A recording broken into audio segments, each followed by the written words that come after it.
Hello and welcome to the opening round of the VMS Tier 2 series here around the sunny, for now at least, Interlagos or Autodromo José Carlos Pache in Brazil. It's been a little while, but we are back then for what used to be the bronze split, now of course named the Tier 2 split. My name is Sverre Kolman. I'll be hosting you guys tonight alongside with my fellow commentator Simon Muzik. Simon, good evening. It's very warm where I'm sitting here, so hopefully it's a bit more manageable for you there in the Czech Republic. But it's going to be a very exciting night here tonight. Great to have you back. Lots of things to look forward to, I think. Oh yeah, definitely. Good evening to you too as well, Stevie. And yeah, it's very hot here as well. And so. We'll just try to manage over the course of the whole endurance race today, so 2-hour race. And as you said, it's sunny for now. We'll be getting a very heavy rain in the first quarter of the race, so that might mix things up a lot on the start, and it will be very fun to watch and commentate. So very looking forward to it. Yeah, it'll be interesting to say the least. Of course, Autodromo José Carlos Pache, also known as Interlagos, 4.3 kilometers of racing track with 15 corners. Was used in Formula 1 as well as the FIFA World Endurance Championship. So it's a lovely track. It's a phenomenal track to watch racing on, and it should be a very good evening for us to enjoy at least. So it's going to be a spicy evening. Of course, new season, new drivers, a lot of new names here in the split as well that we're going to have to get used to. I have my sheet already in front of me looking at some names, a lot of retentions of promotions, and as I said, a lot of new names coming up from either the lower splits or just new people joining us here at the VMS for the first time. So not sure, Simon, if you've taken a look at the names yet, as we see the calendar of this split or this series for the next couple of months, really, all the way to October. So I'll get my question to you shortly, Simon. Of course, beginning now at Interlagos, 26th of June, with the first endurance round, and we'll be visiting Bahrain, Sebring, Portimao, Paul Ricard, Spa, Silverstone, and Barcelona for the final round of the Tier 2 split, with, of course, the summer break between the 24th of July and the 21st of August, giving our drivers a little break to enjoy the sun and the heat outside. And it's going to be plenty of racing action across this season. Of course, VMS now brought to you by both Hymo Setups and Grid Finder. Both links can be found in the description, I do believe. So with that, Simon, I'm going to get back to you. Taking a look at the drivers list for this season in Tier 2. I'm not sure if you have taken a look at them, but are there some names in there that you think might bring something spicy to the table this season?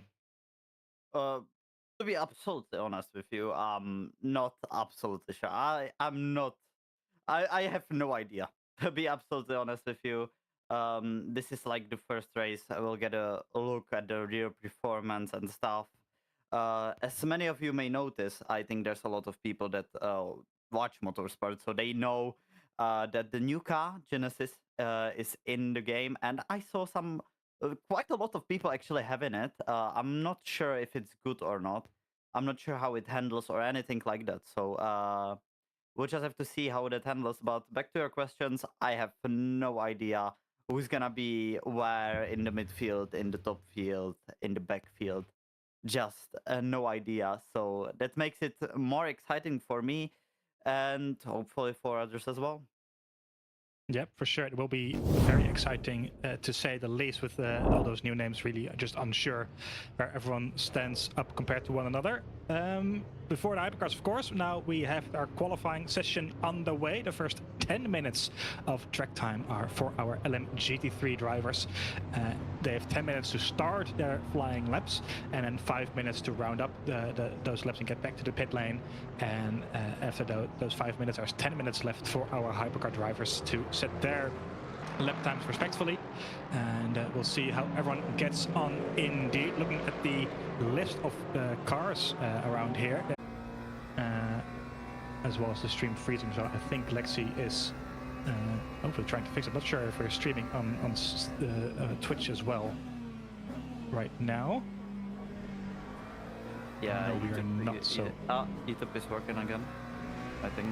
Yeah, YouTube yep, is there working. we go. Yep. I think we are back now. Our amazing broadcaster, Lexi, has fixed it. Lexi Taylor producing today's stream for, I think it's the first time for her producing a stream like this, so we'll give her some slack there, of course, but it should all be fixing now yet again. To be fair, I wouldn't do much, like a very good job as well, so... Me neither, I would be terrible at it, so... yeah. Well, hopefully it doesn't occur again. If so, well, please stand by with us. We're trying to fix any technical issues that happen across this stream, of course, but fingers crossed that won't happen yet again. Anyway, let's get back to set qualifying. We missed a couple of minutes, but nothing too major. Luckily for us, it is that McLaren 720 is currently on provisional pole position. Doleske on provisional pole with a 35.2, saying that Gatti is, apologies, now going second quickest with 35.2, and Ivora quicker still in the Porsche 911, 992, apologies, with a 34.7. Ford also coming to life, 3 tenths clear of Ivora. Lernoux in provisional pole position with a 34.3. So those quick lap times coming in really quickly now, one after another, getting some slipstream here and there. Doleske gets back up front in that McLaren with a 34.3. Baxter now in the Aston Martin, that is 34.2. So a lot of drivers trading or exchanging very quick lap times around one another. Indeed, it's very, very close to the front. It's 1,000th of a second between P2 and P3 right now. I think, Simon, you were, of course, while the stream was offline, we were talking about, well, the lack of importance really with an endurance round, where you have a lot of time to make up, even though it does get a little difficult. I don't think people here are willing to let qualifying slide at any stage. They really want the pole position here. You know, they're still racing drivers, and they will compete and try to win everything they want, everything they can. You know, it does work like that in the end. As I said before, that I hope everyone wants to win. The same is in quality. You still don't want to qualify 10th or 5th. You want to be on pole. You want to be the man of the race and just be the fastest. So. Yeah, but as you can see, the guts are really close, and we'll probably see this a lot in this whole race and qualifying mainly. It's a really short circuit. The lap times are not that long as well, even for GT3 cars, and a minute and a half.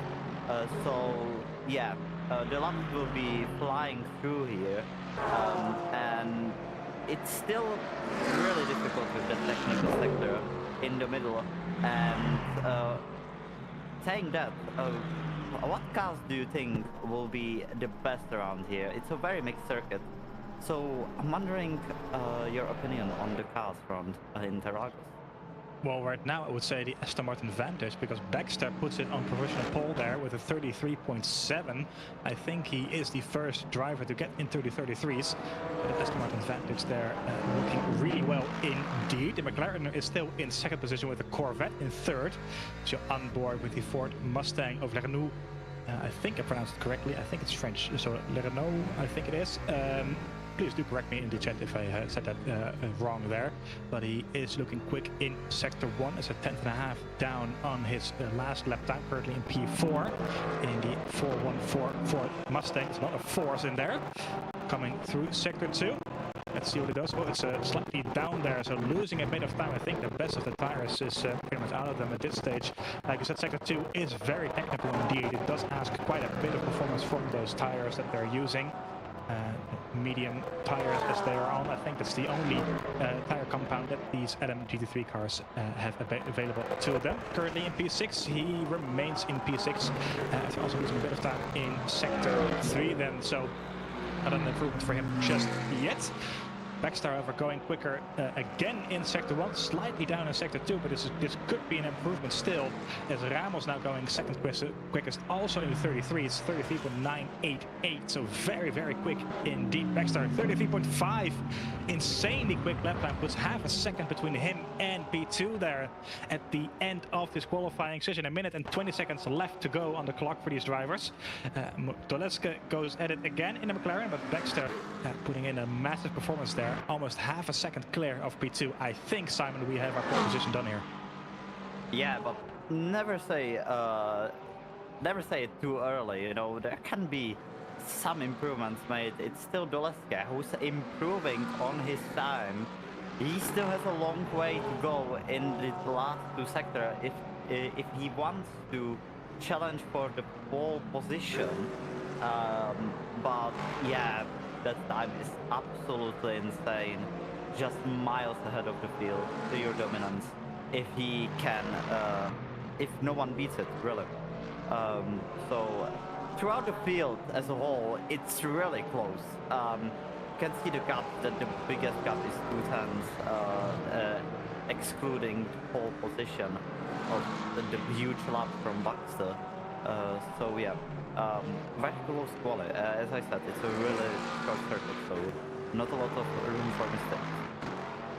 Yes, indeed. As you can see, that I think there's only like a couple, maybe like 3 drivers in between one another, further away than a 10th of a second. The rest of them is all within a 10th of the driver ahead and behind, which is insanely close indeed. As Doleska comes across the finish line, he remains in 3rd then. So the clock is now down to 0. So that is his last qualifying lap done and dusted in the McLaren. No further than 3rd. This now becomes 4th then, as Bot goes 3rd quickest, and the Lexus, so that's 4 different manufacturers, apologies, in the top 4 then for this race. As it stands, Vernou coming through as well in the Ford Mustang is once again not an improvement in Sector 1, still 2 sectors to go though, so this is where he lost note. I just texted Lexi already, so... Yeah, I tried to as well. Also, I was just notified that Doleska is a she-her, by the way. So that's... Oh, okay. That's good. I wasn't aware of that as well, so... Yeah, I fix that. So, yeah. I think we are back then, once again. Yeah, we are back. We're back. There we go. It's working. Apologies once again for the interruption there. Hopefully it doesn't occur too often. For those of you who are not from Europe, there currently is a massive heat wave going on around here. So it's it's close to 40 degrees in my room here, as well as in the UK and all over the place. So computers, hardware, and stuff are not having a great time out there altogether. So bear with us if anything happens. We're trying to fix it as best as we can, but it is we're all struggling a little bit around here. Yeah. Sometimes. Yeah. It's too hot here. Yeah, if someone can help us or extract us from here, that would be very nice indeed. It's I've been sweating. Well, insert anything you want to say there. Yeah, I wasn't even walking. I was just driving my electric scooter like outside, and I was already sweating by just driving on it. I basically did not move a muscle like when you drive on an electric scooter. And I was still sweating. That's how hot it is under the sun here in New York. So yeah, the stream might just die a few times very fast. It'll probably get better by the time, because it's now going down the temperatures. So it just might get a bit cooler and the stream might work a bit better. But yeah, so apologies for that on our behalf. Anyway, we're underway for the GTP, sorry, LMDH. I was in technically correct, I think. Yeah, I was in IMSA with my head, so LMDH cars, or LMD, I don't know, what's the right... Is that the wingless Peugeot? Oh, it is! It is! Is someone driving the wingless Peugeot? What? It's raining as well. We've got the wingless Peugeot. And the car doesn't been loaded in yet, so, but... That's I'm sorry to interrupt you there, Simon, but that's Tristan Vignal, I think, driving the old school Peugeot 9X8 without its rear wing. That sounds like yeah, someone wanted a challenge. Like Yeah. I mean, he'll be very insane on the straights. To be fair, That is for sure. Yeah. That straight is massive, and the second straight is massive as well. It'll just be insane there. But as I said, the technical sector, yeah, I'm not really sure how that will work, but we'll leave it up to him. Maybe he'll surprise us. Maybe it's the meta. Maybe he knows something that we don't just yet. But we'll find out shortly how that car will work out for him. Hypercar qualifying is indeed underway, as you just said, Simon. So there's 7 minutes and 20 seconds left on the clock. Our drivers starting their first flying laps. And of course, no tire warmers. So these hypercars especially need a bit of time to warm up those medium yellow wall tires and get the best performance out of them. So we are still on board with that Peugeot. As you can see, is going very slowly into the final corner on this first lap, not putting any pressure into those tires just yet. As Zupan in the regular Peugeot has gone quickest. You see the first lap times coming in, 27s. That's about 10 seconds quicker, 6 seconds quicker that we saw in the GT3 qualifying. We're expecting those to drop down significantly, of course, as we go along. I'm sorry to interrupt you, Stevie, but a bit of a fun fact. Someone in the chat said there are 3 wingless Peugeots in Pro tier. So, yeah, I think it's the new meta. Oh, by the way, the new Toyota car looks absolutely amazing. Yeah, that is true. It's a stunner. It's a beautiful car. Back to Peugeots. 3 wingless Peugeots in Pro tier. Is it the new meta? I'm curious. Well, if it works for the pro drivers, then it has to work for everyone else. You know, so it's a very interesting choice to say the least. I'm very curious to see how that will work out for the drivers choosing or opting to go for that car. That's really interesting. Someone just said actually 6. That's insane. Wow. Yeah, I'm feeling like there will be a mid-season nerf. I'm feeling it. So we have seen those before, yes. Yeah, I think something like that will happen. Anyway, and I got laughed at by someone Czech as well at the stream. Yeah, it's really hard to say Peugeot in English. I'll just say it. I can imagine. Yeah, it's really hard. Right now is the Peugeot going quickest as well. Gregori in the regular Peugeot 9X8, so with the rear wing going quickest for a brief moment. Now Kirev, apologies, the Toyota Gazoo Racing, or no longer Gazoo, Toyota Racing hypercar going quickest by 0.007 of a second. So barely anything in between the Russian driver putting it on provisional pole position. The only Toyota in the field, and it's a very quick car indeed. Sorry, not going quickest as well. Almost 0.4 of a second between him and the Toyota in P2. So now the very quick lap times are starting to come in. And as a personal note, I am looking at the Genesis driver in currently P18. You might see that he shares my last name. That is my brother. He is driving in the split as well, so I'll be training him on ever so slightly here and there. He's driving the Genesis. It's a very quick Sector 1 improvement. Second and a half quicker than his last lap. I think he did multiple slow laps. A bit of a mistake there. He will be happy with that, I imagine. So I'm curious to see why he will end up. This Peugeot, though, the wingless one, 0.6 quicker at Sector 1. Wow! I'm not really sure who thought of driving this car, but the person who decided this in the Pro Series did something very right indeed. It's going to be a magnificent lap time. It seems currently in P8, but I think this Peugeot will move himself up right up there in P1. Looking at the sector times, it is a P1 by 23.6, just over a tenth clear of the Genesis in second by miles. Kirev still in third, with driver now in fourth and Zupan in fifth. But currently the wingless Peugeot is beating all the rest of the Peugeots in this field. Yeah, Yeah, it's just insane to watch. I mean, there goes the Ferrari. It will be faster. As someone in the chat said, that BMW, Ferrari, and Toyota are the meta cars apparently.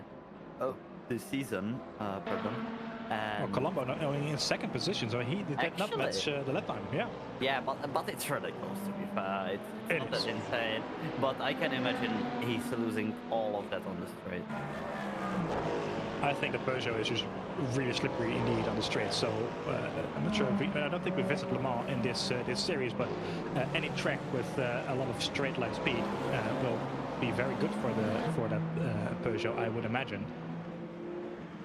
Barrier now going quickest with a 23.4, with 2 tenths between him and the wingless Peugeot. Vignal now goes quickest, 23.4. So, and as I say, that Miles going quicker. Still, it's all the lap times are coming in now once again, giving each other a bit of slipstream here and there, which might just give them the edge as we now are into the final 2 minutes of this qualifying session for the hypercars, all within a tenth of a second with one another at the front. It's very, very close indeed. It's 5 manufacturers in the top 6 yet again. So the BOP working really well indeed. Mohamed Kolman then in the 51 Ferrari, blacked out Ferrari, nearing the start-finish line across the final back straight. This could be a very quick lap time indeed, getting a lot of time in sector 1. It is provisional pole position for him by almost 5 tenths of a second. A 22.9, the first driver to get in the 22s there. A very, very quick lap time indeed by Mohamed Kolman, who of course we've seen a lot of in the VMS already. Not always the luckiest or cleanest driver out there, but really very, very quick indeed, as Del Mastro is down in 15th in the one of the other Peugeots. So it's really up for grabs now. It's a minute left, and I think it's pretty much just a matter of who comes across the finish line latest will grab pole position here. Yeah, definitely. The track just ramped up. It seems that the GT3 cars that were driving on the track before really helped the track to get as fast as it is. But it's a massive time from Colombo. Is someone able to challenge it? He's still improving in the first sector by just a little bit, but he's still improving. That's the main thing. Yeah, he lost. I think that the tire were running in late, but all the competitors that were close are in the pit. So this just might well be Colombo's pole position by actually a bit of a margin to everyone. It's a very good margin. He does improve just a bit, I think, and yeah, no one really is. It's 19 thousandths slower that lap, 19 thousandths of a second. Oh yeah, okay. Yeah, so yeah, very consistent good laps from Colombo there, and is someone able to challenge it? The Cadillac now across the line. He just, I think he improves just by a bit, but the tire wear got everyone. Now the closest who can challenge for pole, the Toyota of Krylov, now across the line. He does not improve just about, but he did gain. And Colombo is on another lap. Look at this, he's still improving in the first sector. What can he do in the middle sector? That will tell us all. Yeah, I think it's just the tire wear running in and ruining the lap. But what an effort from Colombo. He's on a pole position. Yeah, that was a very, very good lap indeed then by Mohamed Kolman, who does get his first pole position of the season. I think his first pole position in the VMS entirely, which is a very good job indeed. It is Tristan Vignal in P2 in the Peugeot, the Peugeot with a wing, that is.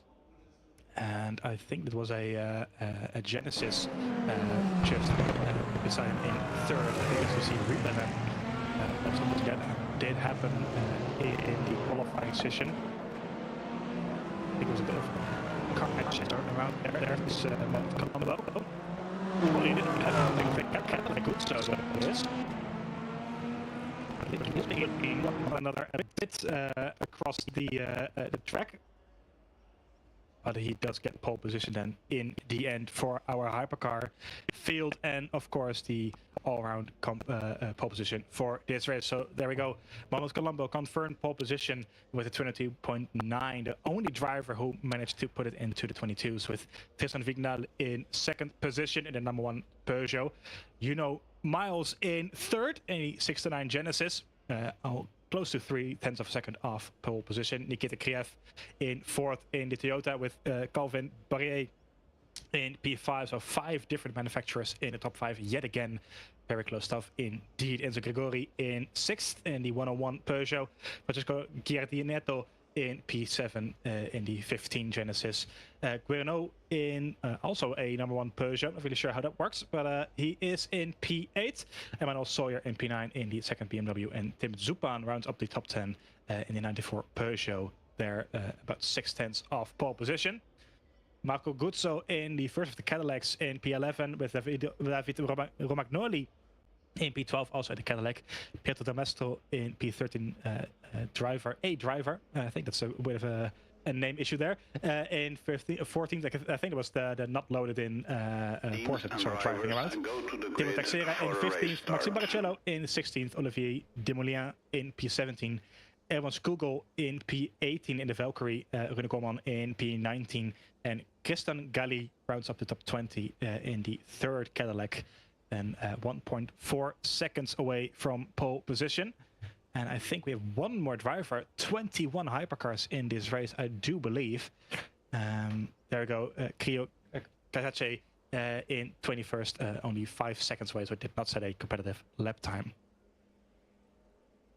And I think, Simon, I can see the wipers going on already on that LM GT3 car. It is time to rain. It's time for some chaos here in Interlagos, Sao Paulo, the southern part of Brazil. And when it rains here, it does rain. That's what I can tell you. And I mean, a lot of motorsport fans that look at this can tell you the same. When it rains, it does rain here quite a lot. And that's special. Without a rear wing, I'm not sure how it's gonna handle on the wet. He might, if he can handle it, it will be good. But he might cause some chaos here in the first few laps by the cars that want them to get through. As we hear the race director telling us that, telling the drivers that they can go. So now they're all lined up on this really long straight, and with a corner that will not be flat in rain. It seems like it's not raining. It's sunny, but it's wet, so that's interesting. But we'll ignore that. So it's just wet. Yeah, you can see the wipers on.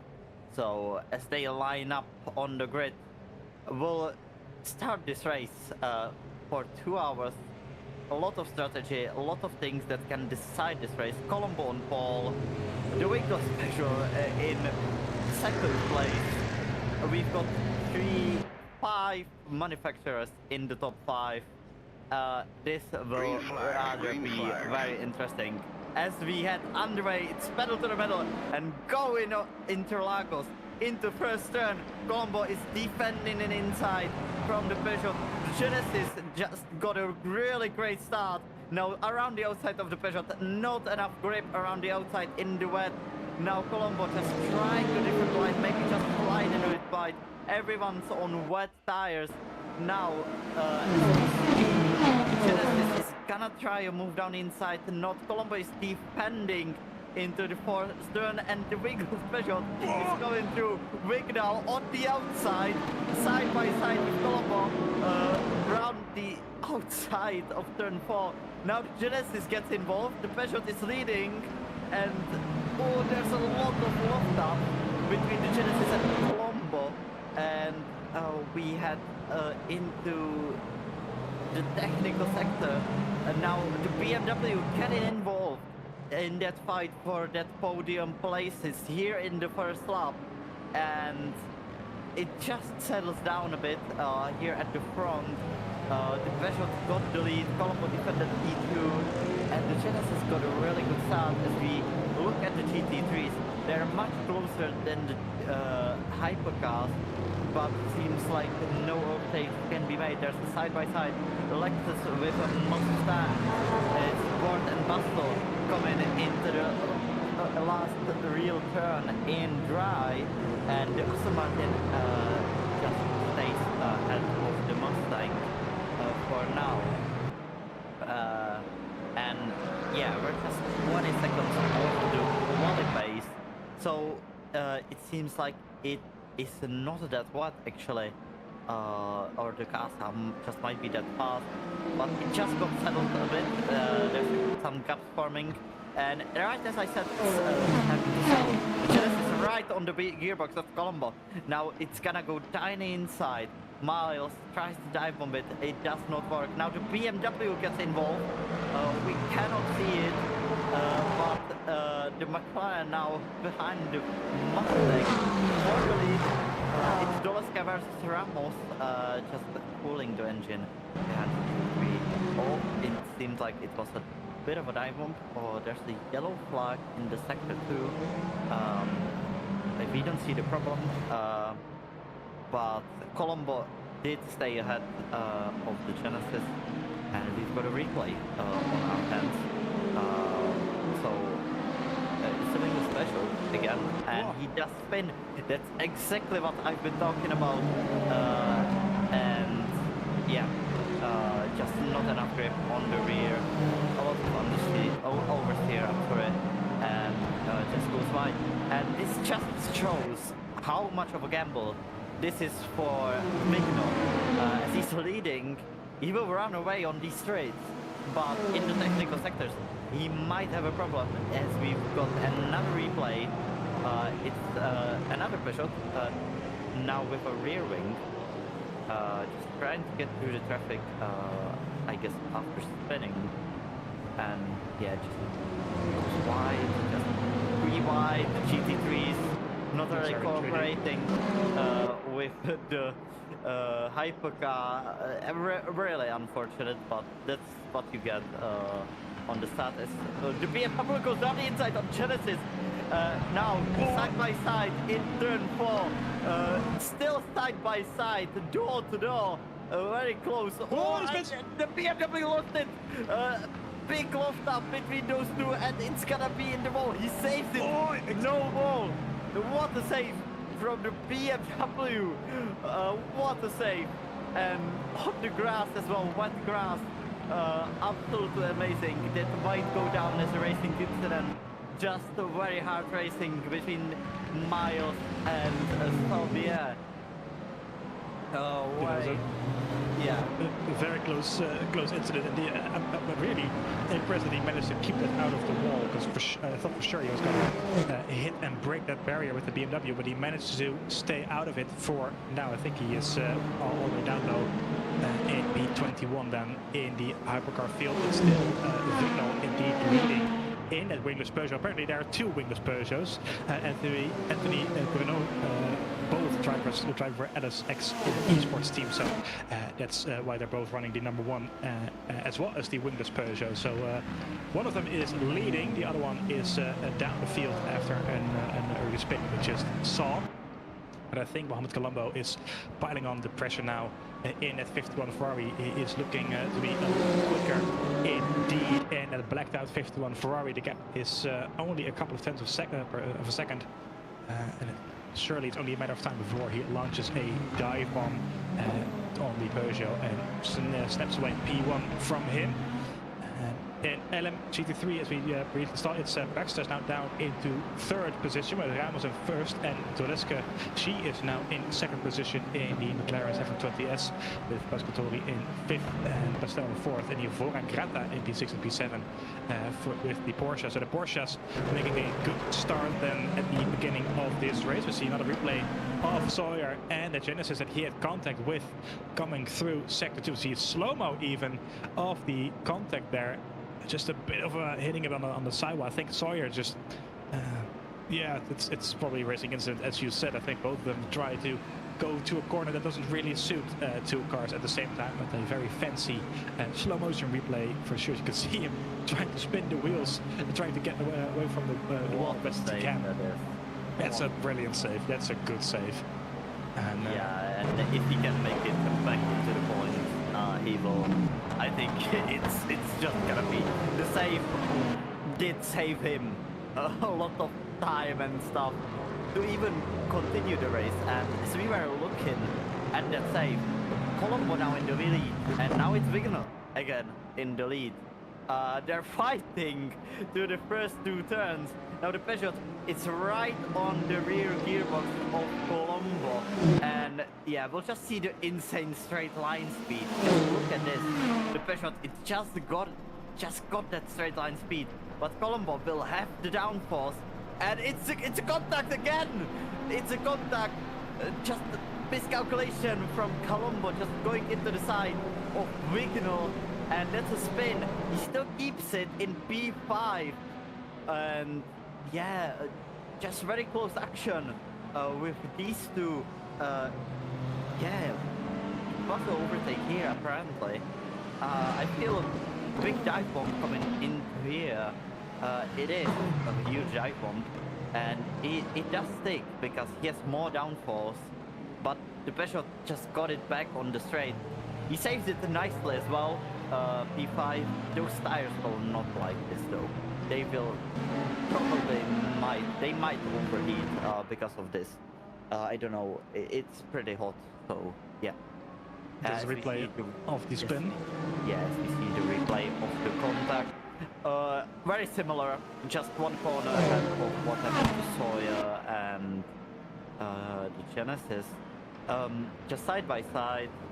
Ferrari does not want him to cut the slack. Just try to give him a less racing space because he knows that he does not have the downforce for it.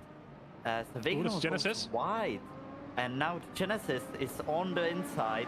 The Peugeot is just holding the back up. It seems like it's not really working in the wet, as I said. And the Genesis is side by side. Hopefully no more contacts overtaking in these two turns. They're going side by side. The Peugeot is still there without any downforce.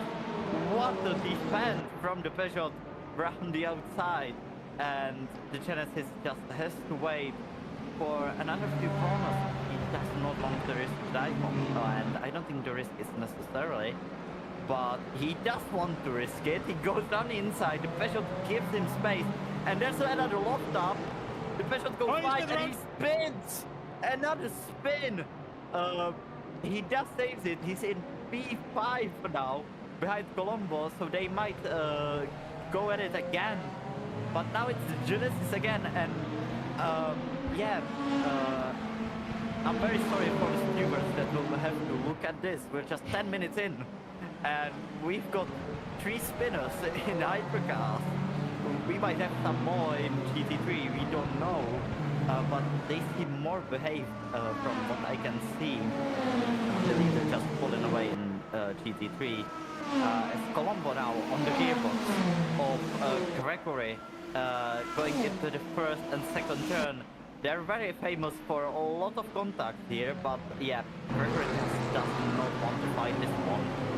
It's just not good, as Doleska just fighting the McLaren, the Ford's fighting as well. Buster and Doleska fighting it through the corners. Oh, that's very brave from the Ford.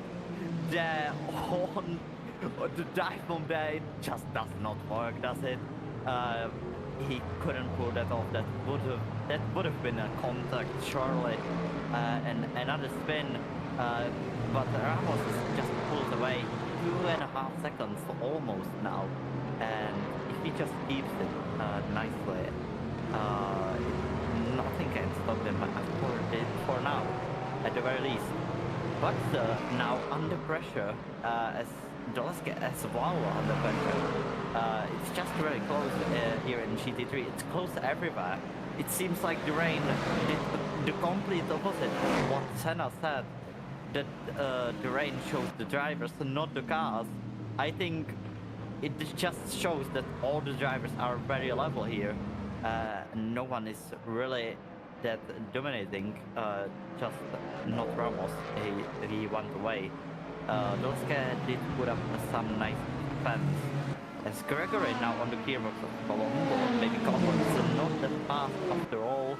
But I don't think it's gonna be necessarily overtake. Colombo is too far ahead, especially in these conditions. We've seen the crash in 25 Brazil in F1 where Bortoleto just went flying into the wall because he forgot to close his DRS. It's very easy to do in the first turn here. As we've seen, we've got like very massive spins from just touching each other. Yeah, and at that speed, touching someone, yeah, you're just flying to another city in Brazil at that time. But yeah, it seems like it's more behaved. The genesis of Miles is miles ahead. So, yeah. Oh, that's a spin. Oh, another spinner! And he does not keep it out of the wall. Now he has the wingless special. Maybe it's the meta. Maybe it's the meta. It was intentional, trust me, guys. Yeah. You would imagine that seeing the other wingless Peugeot spin already, that when you have a wing on your Peugeot, that you wouldn't go for a spin as well, but clearly he didn't listen. Yeah, it's really, really hard conditions. Now we'll see. And that is further back down? Further back down, the first spinner of the race, versus the spinner of the race, I think. Cadillac just thinks about it twice, just moving there. Yeah, and just gets switched back. Yeah, not surprised that I don't know if he wanted that move even. Yeah, and yeah, he's gonna struggle. There's gonna be loads of damage on that Peugeot. He has to pit and hope for the best. Yeah, that doesn't look good. Yeah. Oh, yeah, there it goes. Yep. And I think it's the end of this race, actually. I don't think you can even recover from this, even in an hour and 45 minutes or so. I think he'll try to get it back. Yeah, it's scrubbing, so it's... Yeah. I think he'll try to get it back and get it repaired, but it's going to be a long while before he gets back to a decent position, currently P19. He does have a Ferrari and at least another BMW behind him, I think, but I think he will be out of contention. This is a external replay then. That is the crash again, as we just saw. Yeah, very nice cameraman there. Yeah, looking at the wall. Yeah, I was just looking at the slope, but yeah, talking about slopes, going up the hill now. I think he touched the grass there or the curb. The curbs are deadly in these conditions, and you cannot save that one. There's no gravel, it's just pure asphalt. You cannot save this one. Even the grass is better, as we've seen with soil. You jump a lot, but it's easier to slow down. But as long as you're on very wet asphalt, you're waving it up to the wall. It's just not very good. But he did try to save it. I think he overcorrected. And guess where we are? We are in traffic now, and I don't want to imagine. I don't want to imagine how it looks from the GTP spot. Just the spray. Imagine looking at the spray. You cannot see anything. Yeah, Kolman is managing it very well. It seems like it's flying through. Now it will start to be more behaved in the hypercar field because they cannot be as close to each other, because they have to cut through the GT3s, and I thought he outbraked himself there for a moment, but it was just nice. He waits his moment, gets past, very behaved, very nice managing the traffic, very satisfying to look at it. Yeah. The traffic management, especially around a track like Brazil, is so very important, because as you said, it's a very short track, but also a very narrow track. So it's one thing to drive around it alone or with your fellow hypercar drivers or GT3 drivers, but being left or lapping other cars that are going much slower than you is always tricky, but let alone on a track like Brazil with the elevation change and the narrowness of the track, let alone it being raining outside. it doesn't make it any easier. Yeah, definitely. Very hard traffic management here, but it seems like it's all behaved. The hypercars are not making anything stupid. I think they all know they've got the time to make up all the time, and it's gonna be dry in a moment. It's just about surviving. We've seen loads of spinners. Some ended up good, some ended up bad. Sawyer is now back in P8 actually after that spin, so heads down to him. He might just come back at it because he was 2 seconds faster than everybody. I think he's not in traffic though, that just might be it. Here's the finger special again in P4, it's a signal. He did put it on pole, and no, he did not, sorry. P2. But yeah, he had one spin. And I think there might be some more spins, but it seems like the GT3s have it much easier. They have ABS. I think they have stronger the traction control, and yeah, that was that was not very nice to look at. That yeah, going on the grass, wingless pressure. Oh, yeah, very close action. Yeah, but he does manage it, and the Aston Martin gives him room. So very good job from both classes there. Seems like very behaved. No incidents so far between the two classes, them latching together. And yeah, just very behaved. The gaps are now back in. Some of the hypercars are actually very close to each other. From P6 and down, P5 and down, I'm sorry. And the GT3 field is still very close, but not overtake close, I would say. And that's not gonna be very, very good for the Lexi. Yeah, I wouldn't want to be in the middle of that as a GT3 driver. You just have to make way, but at the same time, you don't want to lose the time to the Lexus behind. And they're just gonna get into this straight anyway. Yep, go on. I think at this stage it's just a matter of surviving, especially as a GT3 driver. Seeing, for instance, this Toyota of Krylov and with the Texera behind. Texera always running that very bright green livery as well as the past couple of seasons that we've seen him driving. I think as an GT3 driver, you just want to survive at this stage. You can see the hypercar drivers are taking a lot of risk already at this stage. With an hour and 41 minutes left to go, you just want to keep it alive and in one piece on track. So it's hats off to all of these drivers on the track, as you said before. It's been very clean and respectful so far, luckily. But I would imagine we'll be seeing a lot of carnage later on with drivers making mistakes in these very, very difficult conditions. For instance, with the crossover point, as you can see in the weather thing up top, as we see, that's the Lexi ground to go around the outside, 3 wide then into the final corner as the Krylov gets overtaken both the BMW of Sawyer and the Peugeot of Texera, and Sawyer gets through both of them. So that's the BMW 656 through into P5 now. Double overtake into the final corner. Very good move indeed. Turn 14 at least, I'd say. It's not turn 15. And now side by side once again up towards the first turn of this circuit. Texera on the inside of the other BMW that is. That is Sawyer still. Yes, there we go. Sawyer now on the inside. Still side by side coming through the 22 and the number 3. And especially in these conditions, this is very difficult to do. Oh, yeah, there we go. Tipping it to on the rear, and there's both of them spinning around. And Texera just survives it. He goes on. Yep, Texera does a full 360, manages to go on, and I think he doesn't have that much damage on him, luckily for him. And the other car did tap the wall there quite a bit on the inside.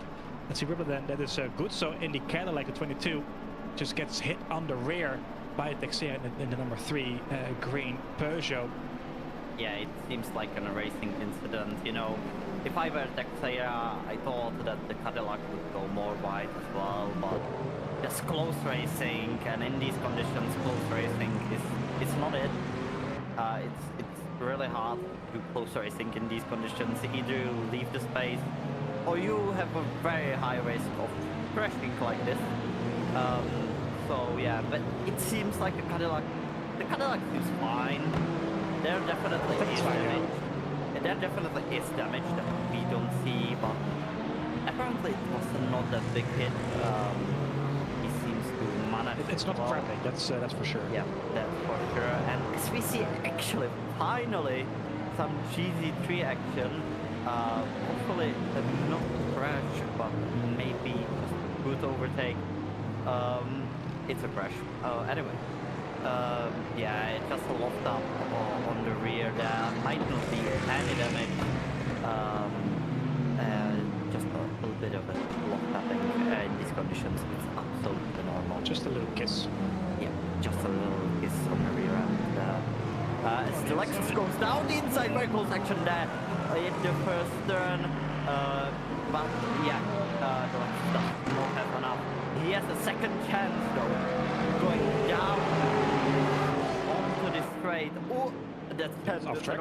That would not be counted as a overtake. Watch out. I think he got spooked by the Valkyrie there coming through. Yeah. Overtaking these drivers in the 007. It even depends if he even saw the Valkyrie in these conditions. I wouldn't be too surprised. Just want to be safe. I'm not really surprised. Interestingly enough, though, a lot of drivers have already turned off their wipers. As you can see, there's still a lot of spray going on, but at least the front drivers are now without windscreen wipers. The Cadillac there as well, the 119. So I think it is safe to say that it is now starting to dry up ever so slightly. You can also see the weather forecast. There we go, light clouds with a bit of the sun and it's still a very low temperature, 32 degrees Celsius, which is where that cold around currently. But it is, as you can see, projected to be a dry race for the rest of this of the 1 hour and 36 minutes. So in not too long, we will see these drivers make the switch to slick tires. Of course, we'll first need to see that this spray disappear within the. I think I would assume the next 10 minutes or so. And after that, we will see these drivers going to slick tires and go through the whole hustle of warming up those tires. We see another move then on the Lexus on the Porsche. This is board on Grata into turn 1. Oh, way too deep into turn 1. Almost hits the Corvette. There are 3 there of Scapecci. And still side by side with the Porsche, number 100. Side by side coming through turns 2 and 3. We've seen this before going very warm just now with Texera and the Cadillac. He still make it work though. In the background, BMW going off track, trying to overtake another LMGT3 car. Still side by side now, coming into turn 4. And the Lexus just outbrakes the Porsche ever so slightly around the outside, gets it done. And it's a very nice move indeed of the P7. There's another spin there. I think that is another Peugeot. It was Peugeot again. Yep, it was. Yeah. But it seems like it's a collision now. Yeah, with the other Lexus in 4th position. Was it a collision though? I think he spun and then touched it. But the Lexus... be a combination of both, yeah. Yeah, I think he just spun. Yeah, let's see see it again. Yeah, he touched the curb. He lost it on the curb. Yeah. As I said, you know... that's nice. Yeah, as I said, these curbs in the rain, they become like sponges. Imagine them like sponges. They just suck all the water in, and as soon as you touch them, the water goes out onto your wheels. So that's basically what happens when you touch a curb, and why it's such a big deal to be very careful on what curb you can touch and what curb you can't touch. In these conditions especially, and we'll see it on the crossover point. I think there will definitely be 1, 2, 3 spins because of this. You know, go on a dry tire, you touch a curb, and then it spits out all the water it's holding in, and yeah, you're just gonna spin. The same applies to that the curb will dry up very later than the track itself. So yeah. It will be very interesting as soon as we get to the crossover point, and I think we're not far away from it. It does not look like it, to be fair. Definitely does not look like it. But as you said, some drivers already turned off their wipers, and I cannot see any raindrop. And that's the dive bomb and a half from Colombo. Is it Colombo? It is Colombo. What the? What have I just witnessed? That's absolute brilliance in the rain. I have not seen this since Max Verstappen overtaken here, and the BMW does not have the balls for Santa Dialago. Yeah, insane stuff between these two, and there's on my side again, coming into these corners. Ferrari will go wide now because he took the inside, touches the curb, side by side still. The BMW just left behind, and it's Columbus. What a dive bomb! That just might be the overtake of this race. I think it's a very high potential of being the overtake of the race. An insane dive bomb, like you said, by Mohamed Colombo. He's having the race of his life, I would say. Let's see the Uber then coming into turn 1, all the way set up on the back straight. Then the 5140 is a long way back than on the 27 BMW. And I think he just nails it on the braking from way far back. It's a giga move. Makes it work very nice. 100 meters from behind. Absolute brilliance. That was the rain. Great move. Yeah. As we see the first pit stop there, that is a GT3, the Porsche. That is a bit early, to be honest, to make a pit stop, as Vignal takes the fast lap of the race so far, 34.7. Just as you said, the best is the last GT3 car. Maybe some damage happened there.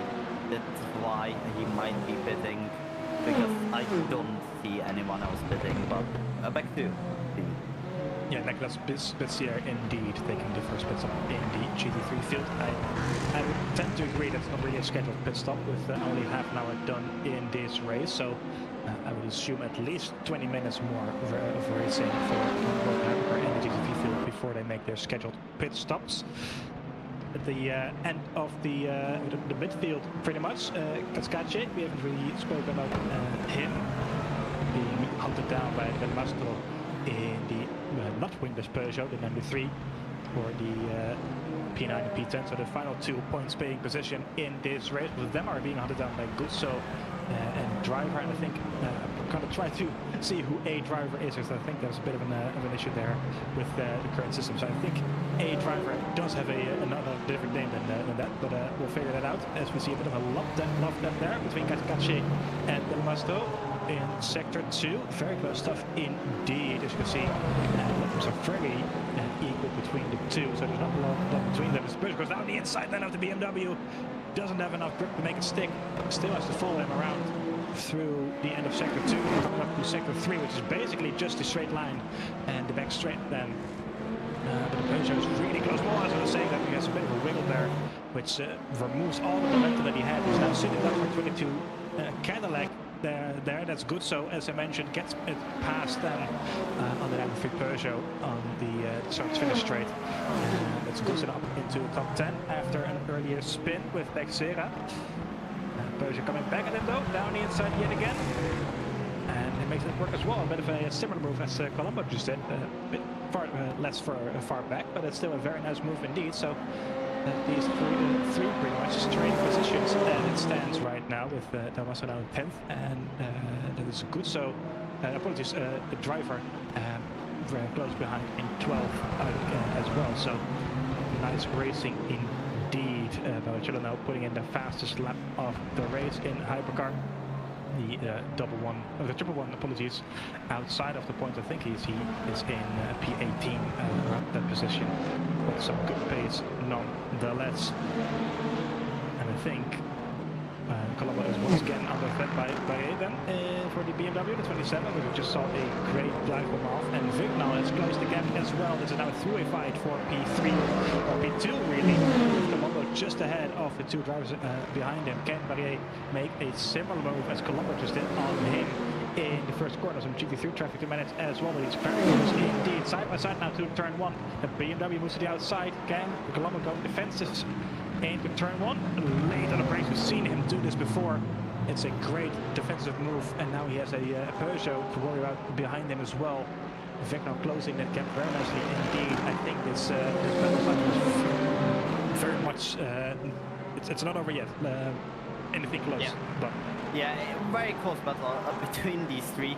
Right as you said that, I think Vignal was taking away that one there. But that's, yeah, very sketchy with the traffic there.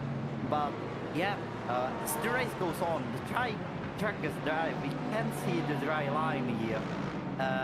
The pressure will come more and more to life without that rear wing.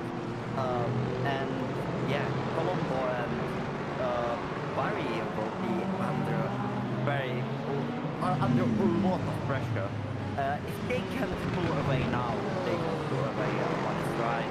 If Vignal does not make any mistakes, but Colombo did a great thing with the traffic now, and he might just have the time to pull away and let them fight. That was very lucky on Colombo's side, but yeah, the slipstream will be very strange for Barry, and it's just about the question. How much does the rear ring pressure? Because this demand doesn't and yeah, there's a lot of traffic still. Just switching lanes there, Vignal, but he'll have to settle behind the Lexus in Senna S. Yeah, ooh, drops it, almost drops it on the curb, as was compared to in the sprint last year. don't remind me. Yeah, yeah, I'm also compared to him as well. You don't need to tell me. But it was the same, basically the same, but Droska did hold it just about, but that could have been very nasty collision between those two there, and that would be really the first clash between the two classes, and it would end really bad. But yeah. Kolman putting in the fastest lap of the race on hypercar, just a small note. I can take it away again. Never mind. Yeah. You know, if you can fight for the win, you fight for the fastest one. It's the pride, you know. Yeah, it's the pride. You wanna tell them, you know, I was the fastest. I just crashed, you know. So, yeah. Speaking of the fastest, Juno Miles has pulled away significantly in hypercar. It's almost 10 seconds already to Colombo, but yeah, Vignal. So I'm just wondering, with the Peugeot opting a lot more stable and competitive, now it's drying up just a little bit. Is it just a bit too late? Is the gap too big already compared to Juno Miles? You see, but once again on the inside of Mohamed Colombo into turn 1. Surely this time around though, he is able to get the move done. Hard on the brakes, Colombo moves around the outside yet again. It's a great move. Can Colombo defend this? I think he just might. Bit of wheel banging there. Still side by side in the 27. And he makes it. He is ahead ever so slightly. I think. Oh, it's going to be 3 wide. Watch this. It's going to be 3 wide with Vignal still behind them. Going defensive. Oh, Vignal down the inside of both of them. Can he make it through? 27 still around the outside. 8's on. And I think it's still side by side with Vignal in the number 1. Colombo is now in 4th, losing 2 places there. But the BMW going defensive on the Peugeot around the outside on the wet line. And the BMW just having enough grip there to defend the position. The Colombo comes back yet again on the Peugeot then. So the 5th one moves himself back up at the 3rd with the Peugeot losing their place there. And the number 1 has to settle back again for 4th. But yeah, it's cleared them both and finally up into 2nd position. But this fight is still nowhere near. But I think with this drying up, you can really see the dry line there now.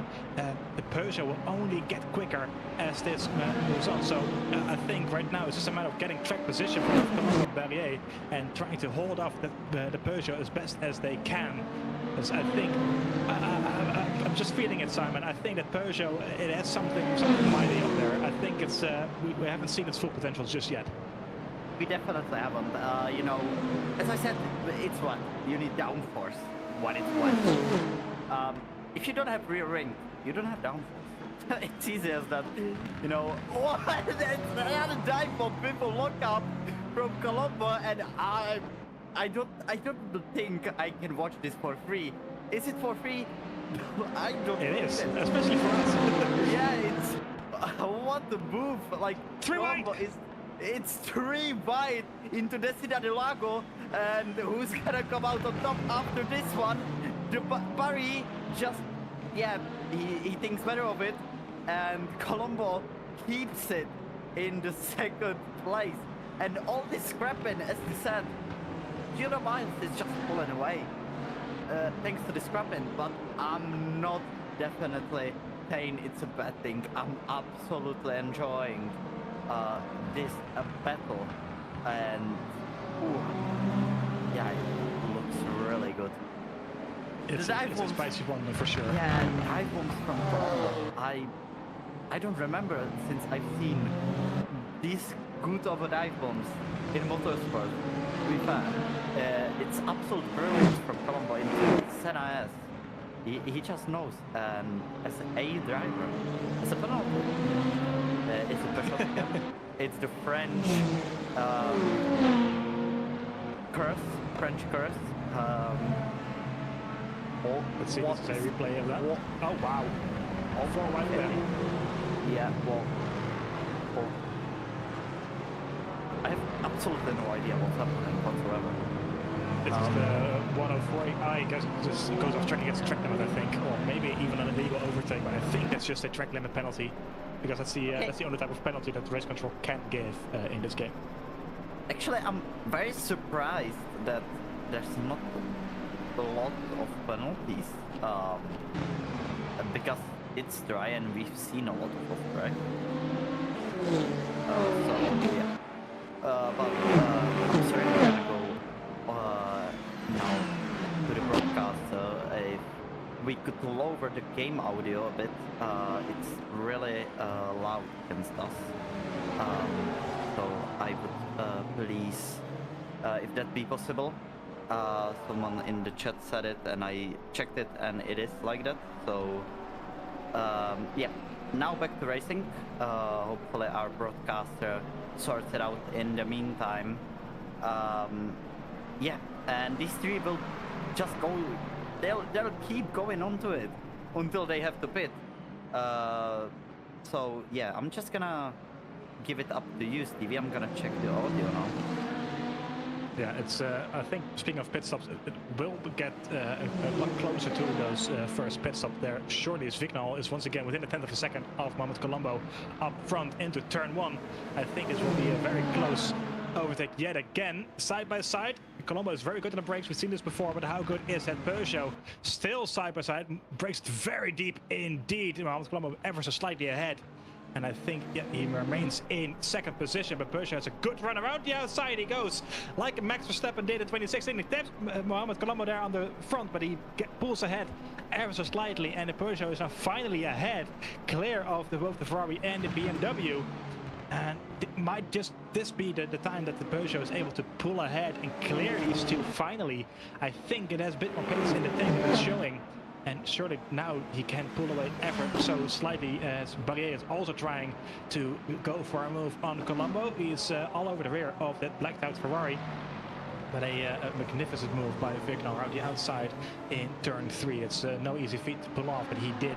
And he is up to a well-deserved P2 after that spin about a half an hour ago that put him down into 5th position. So very close scrap between these 3 for 2nd place, and it's nowhere over it, because you can just see how good that Ferrari is on the braking.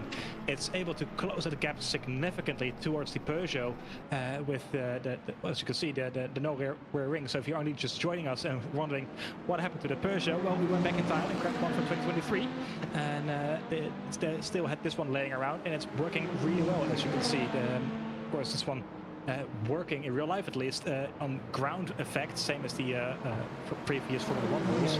So it's a bit of a different beast compared to the regular downforce cars you see around it. And right now he is pulling away ever so slightly to the 2 cars ahead.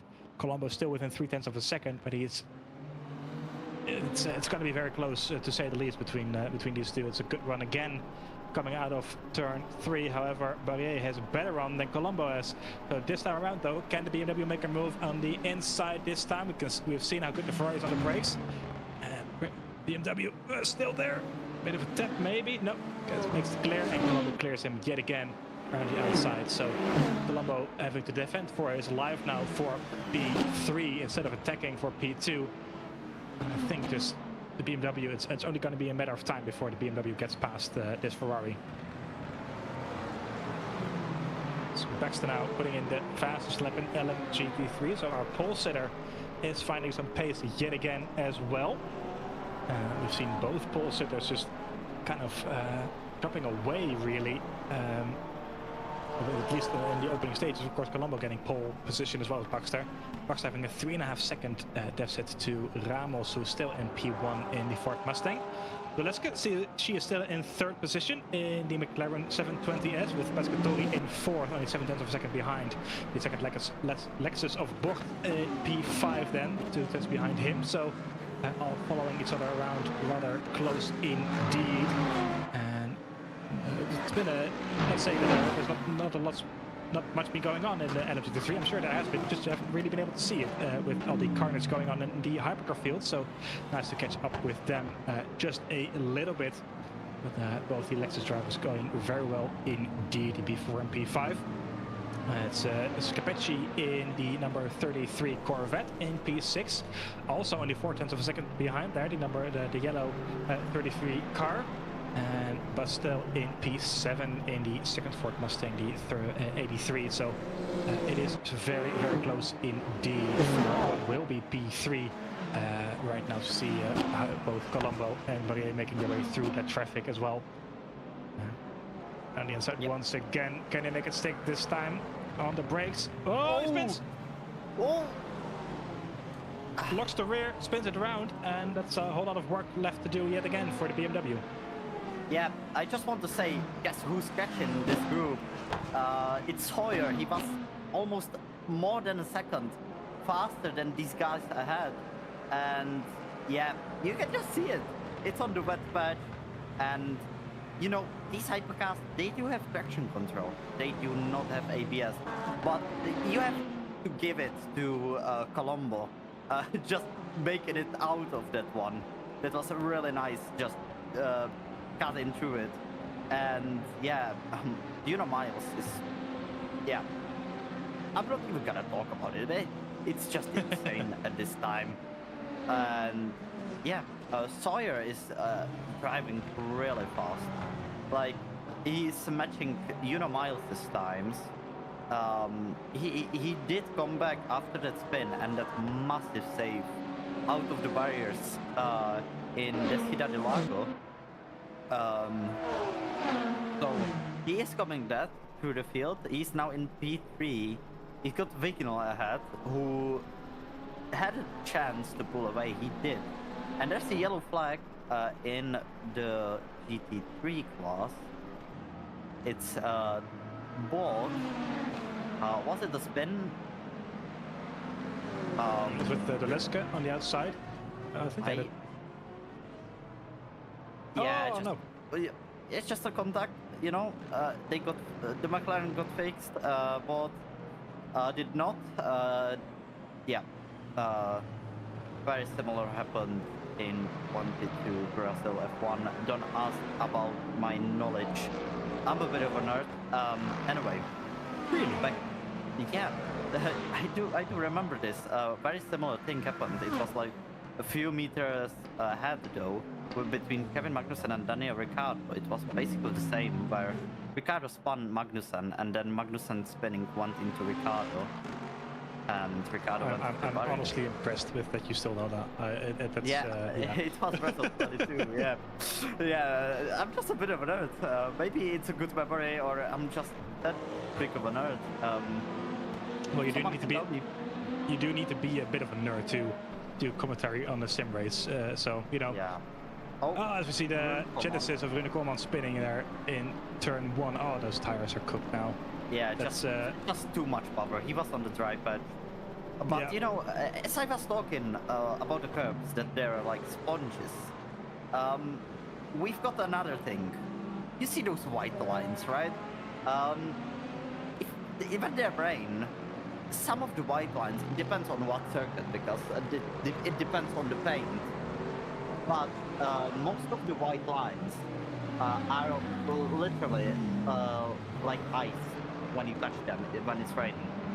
A lot of F1 drivers were angry about that on Sunset. I don't actually remember that one, so I'm not that big on that. But they were, I think it was Austria actually. Yeah, I'm not gonna be doing those allegations. Anyway. Yeah, those white lines just become ice as soon as it rains. I think they're about now. They're gonna be safe. The ones that are on the racing line. You know, you can see the dry patch. It's just about time when we see the first guys go into the pits for some set of dry tires. We saw the Corvette coming in of Scapecci in LMGT3. There's a full tank, and he is indeed on the medium tire. So that is the first driver in LMGT3 to go for a slick weather tire. There he is in the 33. It's looking not too great out there on those tires, I have to say. On board then with the roaring Corvette. Let's see if he's able to get any form of temperature in them. Going very deep there as well. Oh, it's looking treacherous out there. Of course, no tire warmers. These tires are stone cold, and the ambient temperature isn't that high either. So about 25 degrees, I do believe. So it's very, very tricky for him to stay in one piece pretty much and get that car on track. As we see again, Colombo and Sawyer fighting for P3. Then BMW still ahead of the 51 as they're making their way through the traffic. It was, but let's get it there just past, who's now down in P5 after that contact we just saw moments ago. And I would assume with about 50 minutes now passed in this race that a number of these drivers will make their first and potentially only stop, depending on how well they have fuel saved in this stint in the not too distant future. Of course, with the rain, they consume a lot less fuel. So there we go. It's 36% for Vignal, 34 for Sawyer, and 31 for Colombo. So Colombo will be coming in first of that group. Same with Miles. So there's still a little bit to go, but I think just after the hour mark, we will see most of our hypercar drivers come into the pits rather shortly. With the driver there having to take a penalty as well. I think it's just a time penalty, otherwise he would have come in already. But going to be interesting to see how those pit stop plan out for our drivers. This is Ramos, the leader in LMGT3 with Skugel. The hypercar, there's a bit of touch there between the leader in LMGT3 and the Valkyrie driver, who's way down the order. That was a bit rude indeed. Yeah, I mean, you're overtaking the leader, and you're 17th. You might just give him space. Not very sportsman-like for my POV. Might not commentate on it though. So back to the actual racing. Colombo is just still behind Sawyer. Sawyer is just pumping in those laps. He seems really fast in all of the conditions. If he didn't spin, I would debate that he would be fighting with Miles now. But, as it is, I'm not gonna say just punt, but I really want to, but I'm just not gonna do it. So, yeah, as we see Bustle really close to the Lexus there, the driver's not scared. They're not scared of using all of the curbs. Yeah, the word. All of the curbs now. Whoa! Yeah, Texera almost got taken out there by the Lexus. Very close moment. And the Ford just might be close enough to wind up some overtake. Yeah, just a lot of moving there behind the Lexus. We are about 5 seconds faster than we were like 40 minutes ago. So the track is definitely getting drier, but as we've seen with the Corvette, it's not it. It's not it yet. And it's gonna take a while. The rain was very heavy. We see a replay of... Yeah, let's get just getting more by hypercars. Yep. And he saves it out of the wall again. And he no wingless pressure for him. Yeah, he proved me wrong. He saved it on the asphalt, as I said. it's almost impossible. So he did it. He proved me wrong. And now, yeah, it just calmed down a little bit. We don't have the 3 fighting for the P2 now. It just calmed Yeah, now. the gaps have opened up just a little bit there with Kolman about a second behind Sawyer now. I will say, Miles is now 18 seconds clear of this field. So if Vignal in that wingless Peugeot is to make any form of a challenge to the lead of this race, then it has to start now. He still has an hour and 8 minutes to go with a pit stop coming up in the not too distant future. You can really see how the sun is really shining now out on track. So I think the track will warm up and get dry rather quickly now. But if Vignal wants to put that Peugeot to good use without his rear wing, he has to do this rather quickly. Oh, that's it's an internet connection thing. I thought he was sliding there and gonna have a spin, but Netto just having a slight connection issue there. He's still out of track, luckily, with no damage to any other drivers. But a bit of a scare, I would imagine, for Kachache, who is behind him in the BMW that is. So hopefully he will be able to keep his internet cable in the correct position or attached to his PC for now. It's probably again. I would imagine so. I was just looking. Of course, we were talking about how the warmth here in Europe.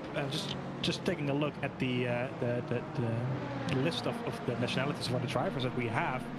It's an insane amount of people from all across the world, with a lot of French drivers in hypercar, British, German, Russian, Italian, Scottish, multiple Dutch drivers, including a reserve. And in the LM53 we have Canadian drivers, we have again Italian drivers, Finnish drivers, American drivers, a lot of Europeans, but also a lot of people from outside Europe across the whole world. So it's really cool to see, of course, all these different drivers from different locations coming together and putting on a good show for us here around Interlagos. So that's just really cool to see. As driver is now into the pit lane, of course we will find out what his actual name is. That is just a bug in the system. We do believe he is driving in the Peugeot. So that is the first scheduled pit stop, I would imagine. He did have a penalty to take as well, so I think it's just a time penalty then added to this pit stop. So he was around P8 when he came in. We'll see where he ends up after that scheduled pit stop, and if he will go to slicks. I would imagine so, given the dry line. We're gonna have to see what kind of impact it has on his performance around this racing track. An hour and 6 minutes left to go.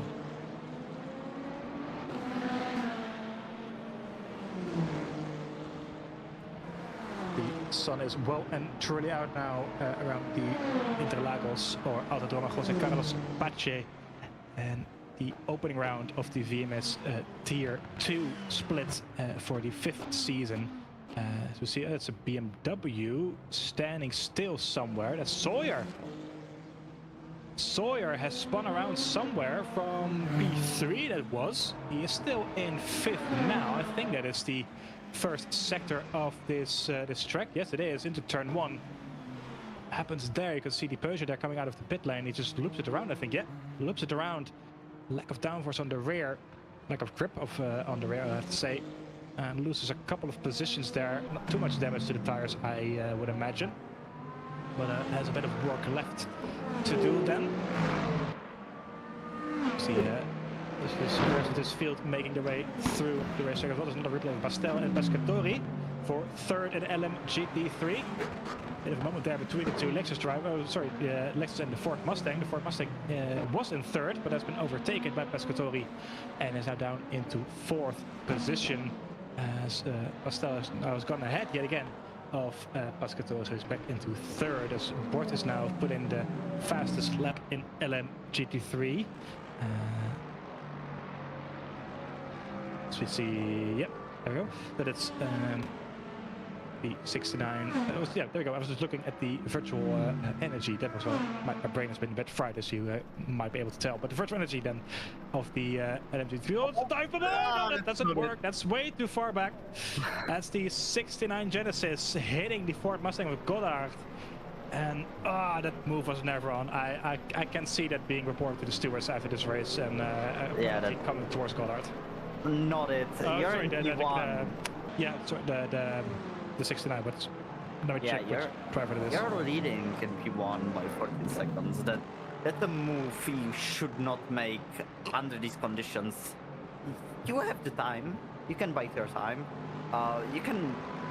The gap will go down anyway. Probably you can just get the crossover point wrong, and the gap is like not there anyway. So yeah, you don't have to make these mistakes when you're in P1, but it seems like he's much more careful now. I think it was just about, he was losing the conscience you lose when you're driving, just with nothing else. And I think this will wake him up. It's a wake-up call for Miles. He did lose like 5 seconds, so it's not optimal, but he has that lead. He can like do this a few times, but we'll see it again. There's a Goddard. Yeah, that was never on. Maybe he, as I'm looking at it, maybe he did outbrake himself and he just wanted to, get out of the way. But at the same time, he said to himself, I might just be able to fit there. Yeah, it's a really weird corner as well. The Interlagos, half of the corner is off camber, I think. So it makes it hard around the outside and inside. So it's a really weird corner. So yeah, let's not make it too harsh on him. But it's these kind of mistakes you cannot make when you're in the lead with a high margin. Well, it's going to be interesting for Vignal as well, because the gap is now just 10 seconds. So if Miles, well, to be honest, he probably will get a penalty for that move if it gets reported after the race. It might be interesting for Vignal to see how close he can get to Miles, which might give him the position after the stewards are done with it all. So I'm not saying that it will happen. I'm not a steward, so I don't decide on that kind of thing. I'm just a commentator. But it's going to be interesting, to say the least, for Vignal to keep that in mind and to see if it comes to fruition and if it pays off at the end of this race. Just on board with the 104. It's definitely a slam dunk penalty, but as well, you have to keep in mind, Vignal does not probably know about this. He just knows that some mistakes were made from Miles, but he does not know. That is very true. Yeah, so he cannot base his strategy around it, but you can figure out something that there might be a penalty, but most of that does not happen. When you're in the car, you just want to focus on your own race and you don't care about others at that point. If you're not exactly fighting the... Oh, a driver. A driver. Just slipping the... Yeah, it's very hard for... yeah, he's on mediums. Yeah, thank you for that. He's on mediums, so that might be why. So he's the first LMD. Yeah, there's the Corvette. I think it's a crossover point. I think it's safe to say because the Corvette now set the fastest lap, and Barrichello, what strategy? Half medium tires. Interesting. That has to be about right. I mean, yeah. Well, let's see. This is him. Maybe we can get an off-board shot of him from one of the cameras and see. Oh, no, that's a wet tire on the left rear, I think. Yeah, he is wet rears. What? I'm more confused than you, probably. At this point. I have never seen this before. This is the first time I'm ever seeing this. I have to be honest. Yeah, we Miles in the pits. Yeah. Leader is in the pit lane. switching to mediums. We judged the Peugeot without the rear ring. It was the meta. Maybe this is the meta. That is true. That is true. Meanwhile, our lead steward, I think he is saying in the chat, I heard stewarding was brought up, so yeah, I have some work to do, I would imagine, after this race. But two of our lead cars then in the pit and a hypercar making switch to the dry tire, both of them managing to reach that 1 hour mark, and I think now with a full tank of virtual energy and fuel, they will both be able to make it to the end. So that is Miles then. Miles, the leader of this race in the 69 Genesis. Remember, he did have that incident that we saw earlier on, so there might be a penalty coming his way after all this. We are just not sure yet. But right now, just going so slowly through the pit lane, really trying to get some temperature in there. As you can see, the steering lock he puts on pretty much full lock and just sliding through the pit lane as safely as he can, because it's still really damp in there.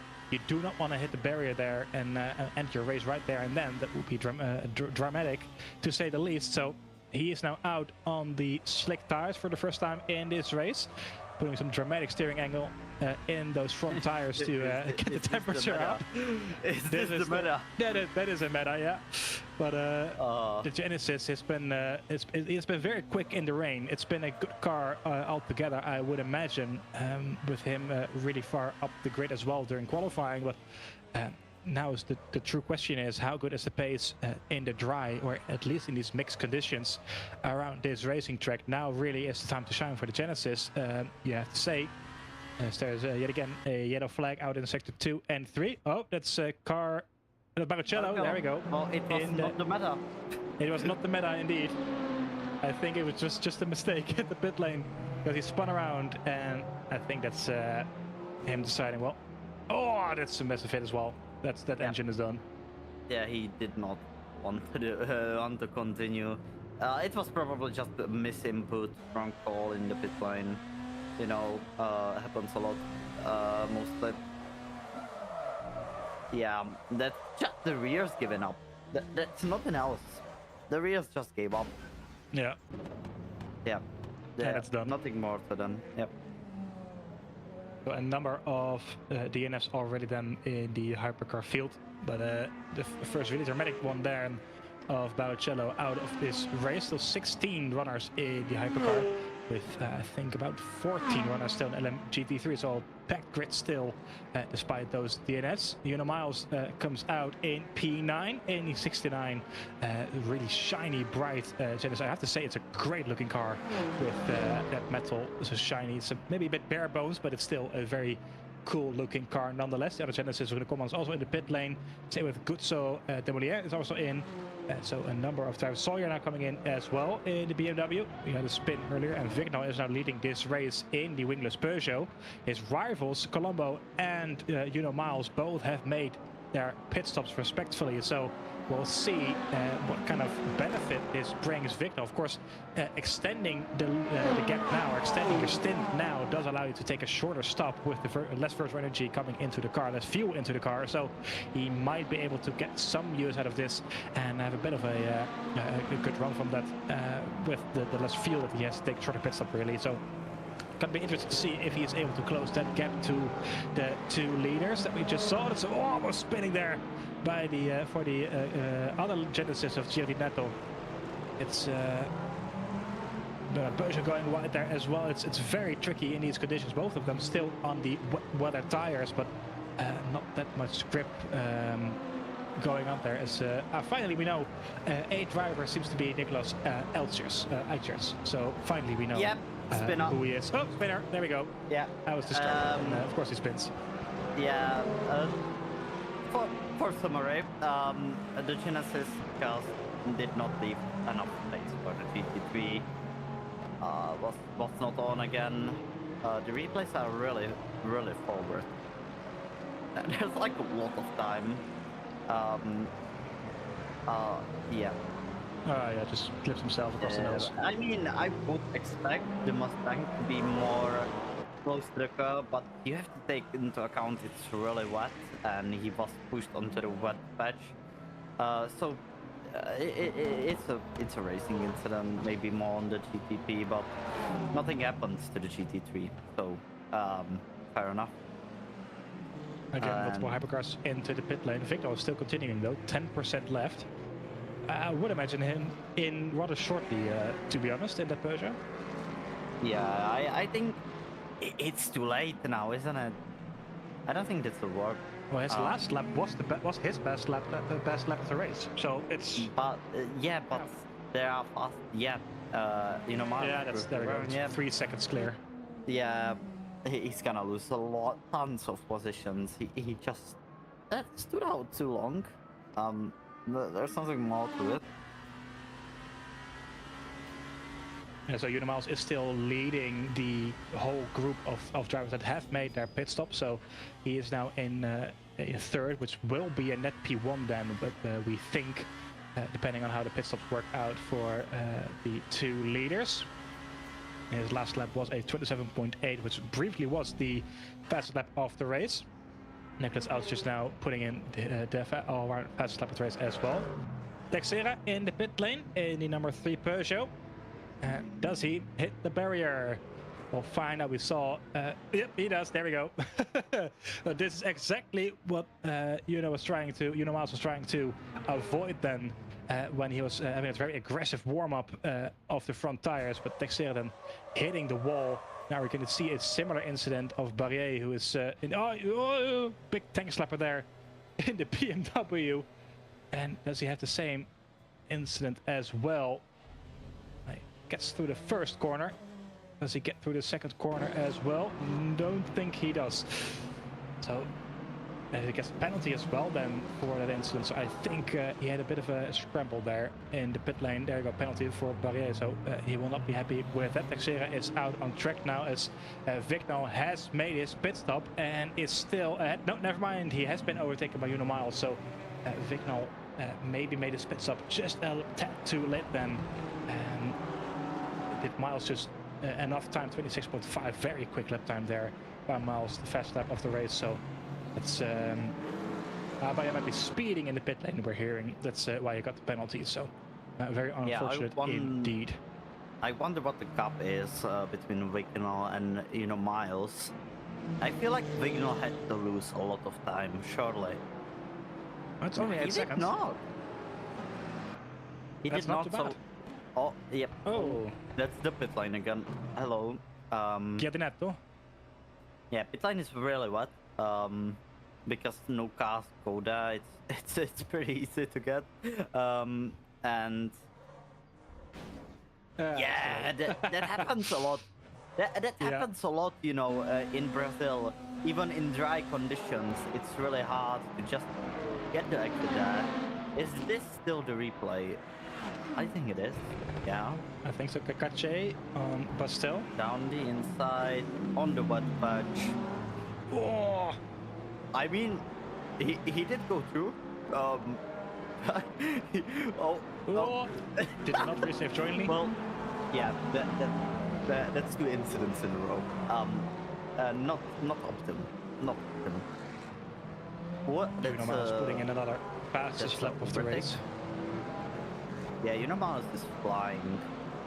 If he does not win this, I'm gonna be very surprised. He is the man of the race, and Colombo is the man of the show. To be absolutely fair with you, those dive bombs, I will dream of them tonight. Yeah, it's very beautiful. Just beautiful racing from Colombo. Definitely my hero of the race. Just for those dive bombs. He just found something the others couldn't in that time span, and now he's fighting with Nicolas Eichers. Is that right? I wonder why it's like this for only one driver on the whole track.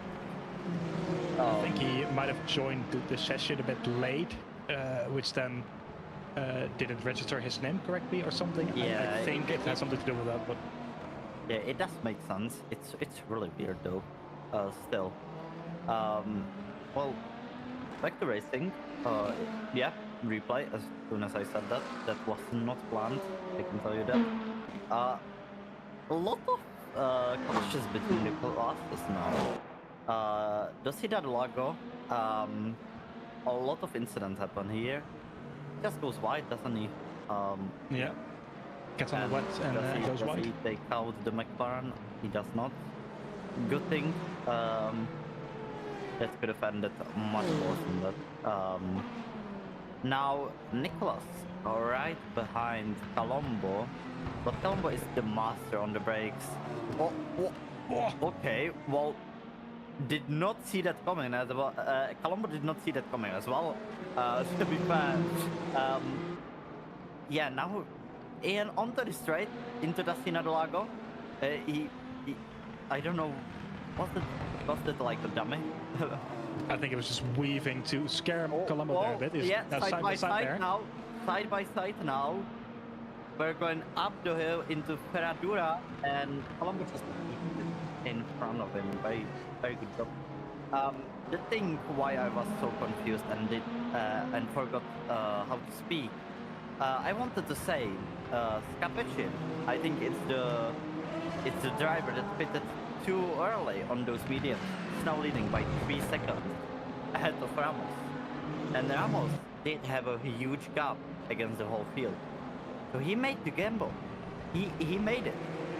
His tires will be like very used. Yeah, his tires are very used because of it. I think a lot of spinning, not spinning, but just dragging the tires to the wet surface does not help them. As tires that's the fastest lap in P3, maybe on the hunt now, but yeah. He'll have a huge fight. He's 30% down against the others. He a bit against surely. Maybe. Yeah, I think it's gonna be really Nicholas, close. I think both him and Nicholas Eicher, who is in 5th then in the hypercar, he is even lower. He is on 30%. So both Scapecci and Nicholas Eicher will have to make another pit stop. I think. I don't think 50% virtual energy will be enough to get to the end of this race with 46 minutes to go. So I would imagine he either took a bit of less fuel, but less virtual energy on his pit stop, or this is just the deficit between him and the rest of the drivers with that early pit stop. But as you said, he is well ahead after the rest of this field, and it's kind of sad that he has to make another pit stop, because I don't think he'll be able to maintain that lead or podium position. So curious to see how that strategy worked out for him, or how he thought it would work out for him. I mean, if he pitted a few laps later, I think it would work. But it was too early. I think in terms of pace, it was the right moment. However, just the amount of virtual energy that he now has left is just not enough to bring it home yet. So it's going to be very curious to see how that will work out for him, because no way he's going to make that to the end with on 50%. Yeah, I mean, he'll have a better times as we see a replay of Vignal and Bob. And guess what? Lucina Delago again. Your favorite corner of the track. Yep. And yeah, he just went to Rio de Janeiro for a moment. It's supposedly a lovely place, Rio de Janeiro. So yeah, there's a huge Jesus looking. Is it Rio de Janeiro? Is it? Yeah, it is. I think it is. Yeah. He's just looking over the city. I think he might have seen Vignal for a moment there. Or Vignal saw him. Depends on how POV you take it. And Lucina Delago again, so yeah, if I were a GT3, I would just back out in that corner. Seems like it's too deadly for overtaking. But yeah, no major harm done on the GT3 side at the very least. And another replay. This is Supan and Goddard, I think, or did Supan into turn 1. Bit deep then. Does he lose the rear? Yep, he does on the red patch there. Oh, it's a big hit as well. Loses the rear wing.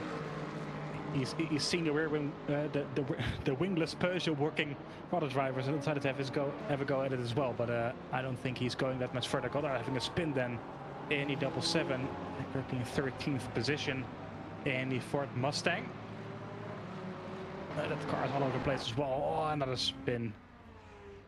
This is Texera. No, this is the onboard of Texera. We have seen the external replay of him hitting the wall in the pit lane. This is him. Yeah, just not enough steering angle. Hitting the brakes, locking up, and straight into the wall. So I wouldn't be surprised if that car has a bit of damage going on. As Goddard is now out of this race. There was also one of the wingless Peugeots in the garage. Not the P2. Vigno is still in this race. Overtake there for P11. As the is being lapped there. Yeah, Miles going off track then. What Miles is doing again. I think he needs the wake up call. I think he got it now. He's just leading again, and he's just not paying attention. 22 seconds. Yeah. I think he needs those wake-up calls, because other than that, he's been faultless through the whole race. It's just do you think he's scared of a potential penalty coming his way? Is he just scared to lose any time to P2? It's very possible. Yeah, that does make a lot of sense. I actually totally forgot about that penalty. So it definitely is that. So he's scared of losing time, but still, it's not gonna be a 20-second time penalty, is it? I wouldn't think so, but it might just be a mental thing. Of course, he has not had a penalty yet. It is something that the stewards might look at after this race, so there's no guarantee he will end up getting a penalty. However, it might be just a mental thing, knowing that you had an incident earlier on and that you're just scared to lose too much time to P2, knowing that there might be a time penalty coming your way. I think I would drive a lot less comfortable knowing that, and maybe make a bit more mistakes here and there. So it is very possible. There's another replay then of Sawyer. He had a spin earlier in that BMW. I was about to say that. Go ahead. I was about to say that I saw him lose loads of time, and I was about to say what happened there. We just got the replay before I said it, and he lost the place to Colombo there as well. So not optimal for Sawyer. He did make that huge comeback, so I'm not very scared. I think he will catch Colombo maybe again. He still has 40 minutes. Still a long race from here on out. We might see some pits again, you know. I don't know if they can make it till the end. Not sure with that. Kind of forgot how long these thingies last. GT3 is about 50 minutes, I think, and Hypercar is about 50, and GT3 is about 55, I do believe. It's gonna be very close, all of it. Then Sverre, all the BMWs not having a good time last couple of laps, and it's the same corner, and he's not keeping that a bit earlier, out of the wall. Yeah, that's a really shame for him. He was in that fight for P2 like a lot of time, like a big time, and he did put up that huge show with Colombo. But yeah, this is just a very sad way to end your race, or at least end your hunt for the podium. Capecchi in the pit lane, the previously leading Corvette, going in for his second and final stop, 4 minutes to go. So I would assume about 70% for joy energy for him as well. So you can see, if you look at the other driver. So he does lose a heap of positions now. Ramos back in the lead, followed by Baxter, 11 seconds behind. And Bastel in third, 11 seconds behind P2 then as well. So Capecchi, it's a weird strategy going on there. I'm not really sure what happened. We're gonna have to either ask him or look back at it after this race, but he is now come out ahead in what will be P7, P8. His tires will be up to temperature. I don't think he'll be changing those, but a new tank full of fuel and virtual energy is Barry has now retired his BMW as well, unfortunately. So he has called it quits after the earlier incident we saw in Sector 2. 14 hypercars remaining with Sawyer in the pit lane as well. All the way up to P7, P8, apologies, has now been lapped. And in LMGT3, it's 13 drivers still competing in this first round of the Tier 2 season here at VMS. So still 39 minutes left to go. You're well past halfway now, but there's still plenty of action to come your way. And Skipetchi now come out in P8 then after that second stop. Still has the fastest lap though. That's gonna count for something. But he has a lot of work yet to do if he wants to get close to those podium positions yet again. I did saw earlier that Vignal has come alive just a little bit in that Peugeot. He closed the gap ever so slightly with the fastest lap of the race, but he has not been able to continue those fastest laps, about half a second slower last going around. So the gap is still about 22 seconds. He does, however, have a gap of 34 seconds to Mohamed Colombo behind. So those two just driving away in both in the Genesis and the Peugeot. And Colombo being a bit of a nowhere. Oh, it's 11 seconds now, so a bit of a timing weird. Probably to the leader then. So it is 11 seconds between Colombo and Vignal, who is himself 7 seconds ahead of P4. There's a replay of Guzzo and Scarpecci. Into Sector 2, the Cadillac trying to overtake the Corvette. It's a bit of bullying going on. Not too bad. Here comes the Peugeot as well. It does bully him a little bit, but Scarpecci just driving off the circuit himself, it seems like. So as Sawyer has also called it quits, as you can see. So both BMWs retiring very shortly after one another. 13 drivers left in this race, 26 in total. And I think this has really turned out to be a battle of the fittest, really, Simon. It's just a matter of survival for a lot of these drivers. Yeah, definitely is. And now I was about to say, one more BMW remaining. I did not see him at the whole race. He's in P5. Kakaka. Yeah, that's very impressive. We've seen him occasionally here and there. Supan has caused another yellow flag up. He is in the barrier as well.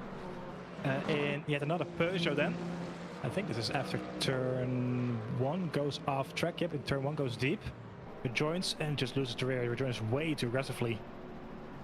And hits the barrier. Across the grass. No, it doesn't hit the barrier. Just on the grass. So those tires will be flat spotted pretty bad. He is able to continue though in P13. But yeah, back to what I was saying. I'm sorry, I had to have a hydration break. So of course. I was not ready. On it. So hydration break done now. We back and is this a replay? No. Oh. So Kakaka, I don't know where he started actually, but let me just check now. Yeah. He's in P5 now, and it seems this is qualifying. We can see it now. He was not in the top 10. He was P16. No, it's Baruchel. I don't see him. He was 21st. He was last. Maybe he did not get a lap in. Well, 5 seconds off the pace. I think he just had some issues with track limits then, looking at that qualifying time. But yeah, definitely. As you said, he's now P5. That's insane. Yeah, I just noticed him now. He's been really sneaky, like a sneaky column in the pocket, kind of thing. But yeah. Well, I did ask you, Simon, before this race, how important is qualifying. Well, I think we have that question answered. I think I answered it right then. So yeah, I'm the man of the knowledge, or how you can call it, a nerd. Yeah, still 23 seconds behind all of them, and that just tells you the story of how Miles has been insane through the whole race. He did lose 2 seconds over like 15 minutes now, but that's absolutely nothing. Vignal, it seems to be flying. That Peugeot, it is good as soon as it dries. So Miles just might lose lose it on the penalty if there is one, but I think it's a slam dunk penalty. If I can tell my opinion on that, so definitely a penalty coming his way, but it's not gonna be 20 seconds. 10 seconds is debatable. It's gonna be like 5-10 seconds, yeah. So we'll just have to see after the race. Let's focus on the race now. It still did not end. Kakaka in P5 qualified last. Gotta give it to him. You know, and as you said, it seems like it's the race of the fittest, and it definitely is. You know, Kolman, he was effectively almost driving in last, or penultimate last the whole race, and now he's in P8. There was just a lot of DNFs. We still have 4 different manufacturers in top 5. You can add top 6 to that. So it's still very close. It's more about the drivers. So the question at the start, that was not on. Enthusiastic? Yeah, I think Vignal knows. If he uses his car right, he can catch miles. But he has to catch effectively a second a lap to make that happen. You know, Miles would have to make a mistake. And I don't want to still be talking about the penalty, but Vignal probably does not know. There's a high chance he doesn't know. He's not listening to the stream, and yeah, he just doesn't know there's a potential penalty coming Miles' way. But when you're trailing the car ahead, and you think that the car ahead might get a penalty, you want to play it safe and catch them. At the same time, it's not safe because you have to push. So this dilemma just forms, and you know, you just see what happened to Vignal. He chooses the way that he will push and hopefully make that gap at least like 10 seconds. But it seems like it's going the opposite way. Now we see a replay of another hypercar and GT3 incident. Then another left again, is the 51. Just catch it. Seems all okay now. Maybe on the Lexus in front. I think he's just... I don't think nothing happened there. No. I think our replay system counted that as a collision. Maybe there was some net code. I wouldn't be too surprised. That is very possible, yeah. Yeah, net codes are very, like, they're the biggest ops in sim racing. Net code, it really is. It's not really that bad as it is on iRacing. We don't talk about netcode on iRacing. That's the biggest op you can meet. So, yeah, but you know, netcode exists, and internet has not been really good.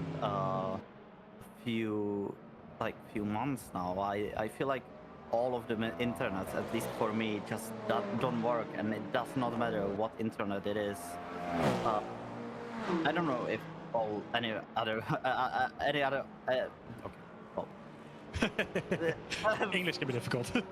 Brain freeze.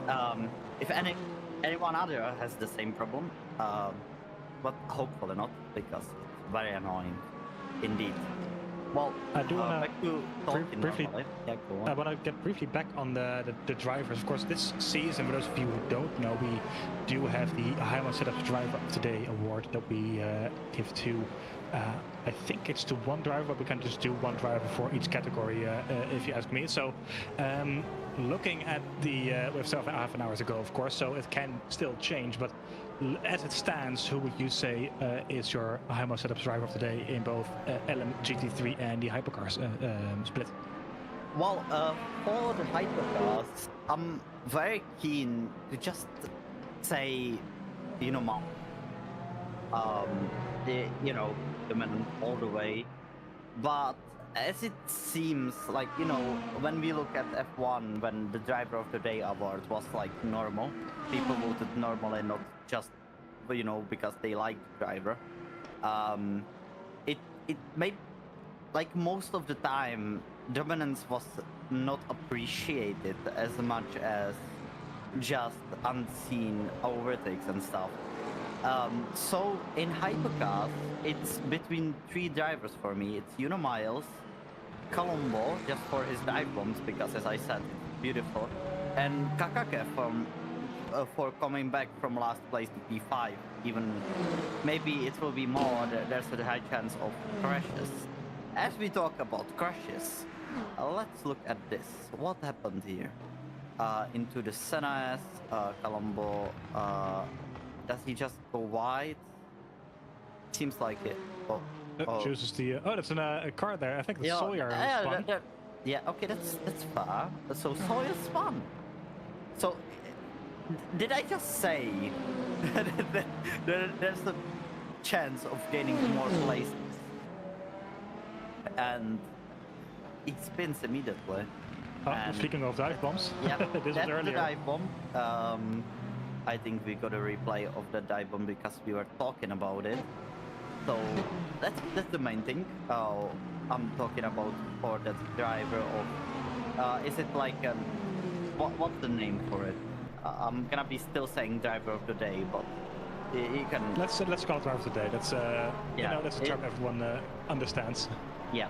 Our sponsor will not get as much listening time though, so I'm sorry for that, Taimo. I love your setup, actually I do.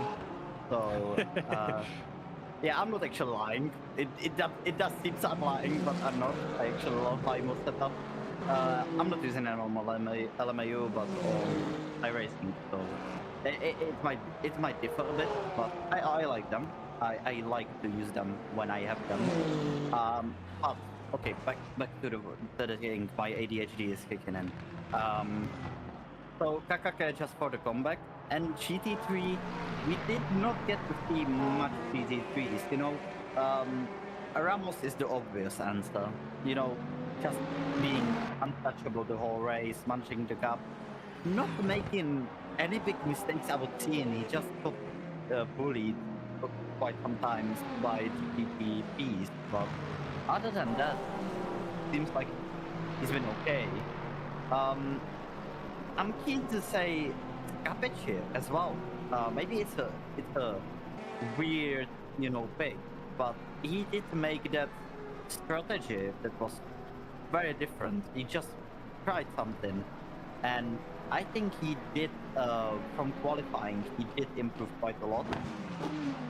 But I'm more leaning to in that way.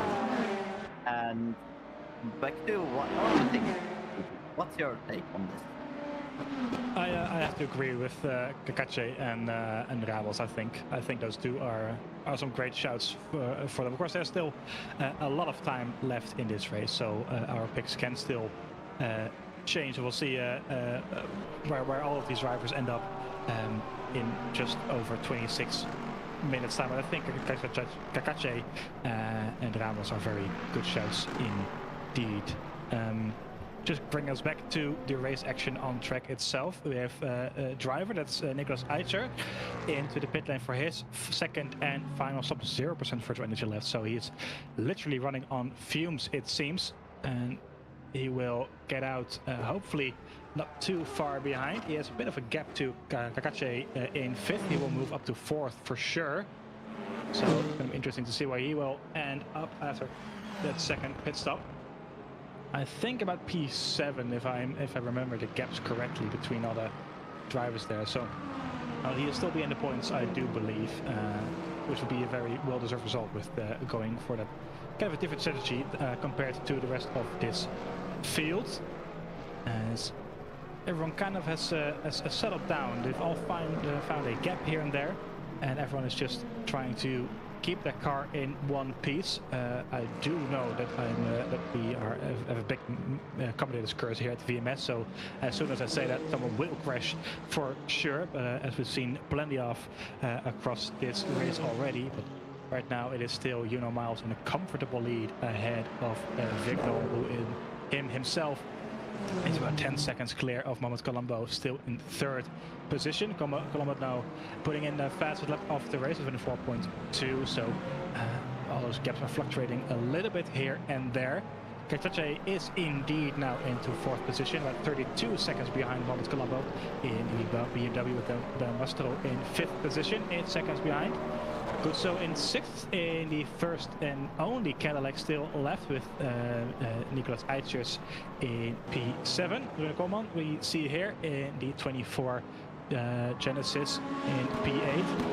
One of the drivers again who's just been I know him for this, of course. He's just patient. He just finishes his laps, and we'll just see where he ends up. And currently, P8 is very nice indeed. He's followed closely behind by Kiev in the Toyota, the Russian driver in the updated Toyota GR. Not GR anymore. Toyota Racing. Machinery, the number 8 Toyota, great looking vehicle. Indeed, won Le Mans just a couple of weeks ago in real life. With Demolier in P10, running up the top 10, then the final points paying position in the Ferrari with Chiadenetto in P11 and Skugel, the final running hypercar in 12th position. LMP3, it's been kind of the same for a little while now, with Ramos leading, with Baxter second and Bastel still in third. Luleska is still in fourth position in the lone McLaren 720 as Gatti in fifth, Pescatori in P6, and P7, and Bort in P8, Manoccia P9. Scapetti is again in the pit lane, crucially, in the Corvette.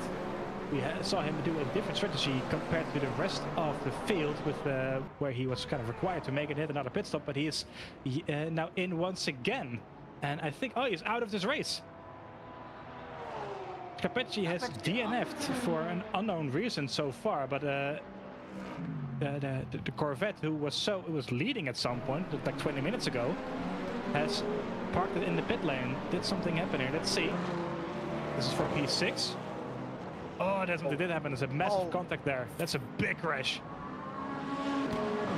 Yep. I think it's that's not optimal. Yeah.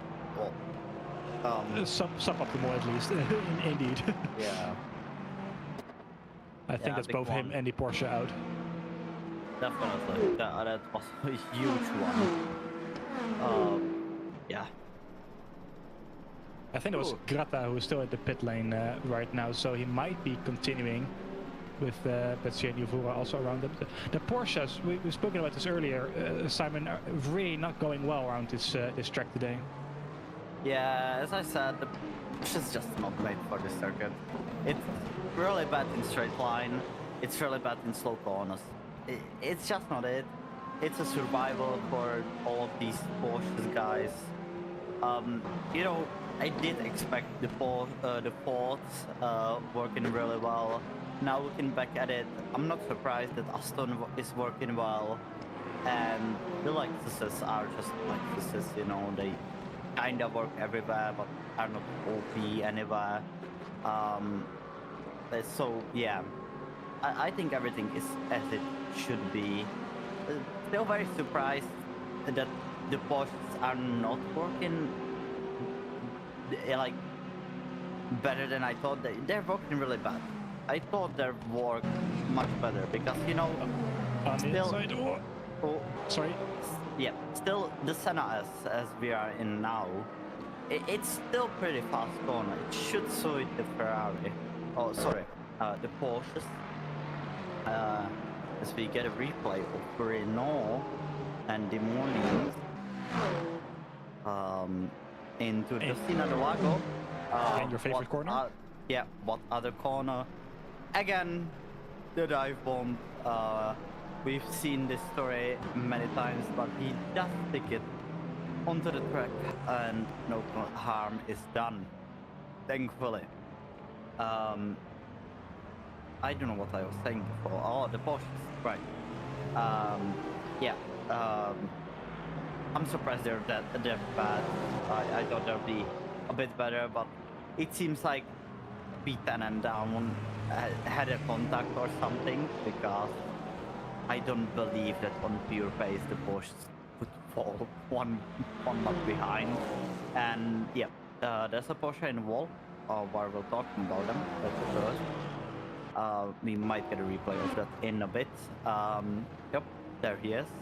That's Grata again. That's the one that was involved with Scapecci earlier. Yeah, Ooh, he's that is out. one damaged Porsche. Yeah, not surprised at all. More surprised that he did not cause that a day earlier after that incident with Scapecci. But yeah, back to what I was saying. The most he might. Oh, we got the Lance correction there. This is the Toyota on the Kolman for P7 of P8 it is. Oh, and another dive bomb. Got all of them. Dive bombs into Senna's here in Interlagos are beautiful. Beautiful, absolutely beautiful. Oh, on the Right outside. back to the battle between Krylov and Kolman. Toyota got wide. I think he has him. Wide from the Toyota, and he'll have to do that all over again on the straight, and he might just lose it as well because GT3 in the way there. GT3 was maybe even faster there than him for a bit, and Kolman has at least 2 straights of breathing for now. Fastest lap for Del Mastro. Where did he come from? Who is this guy? There's just people I did not see the whole race. They just making appearances. Guzo, same. I did not see him the whole race.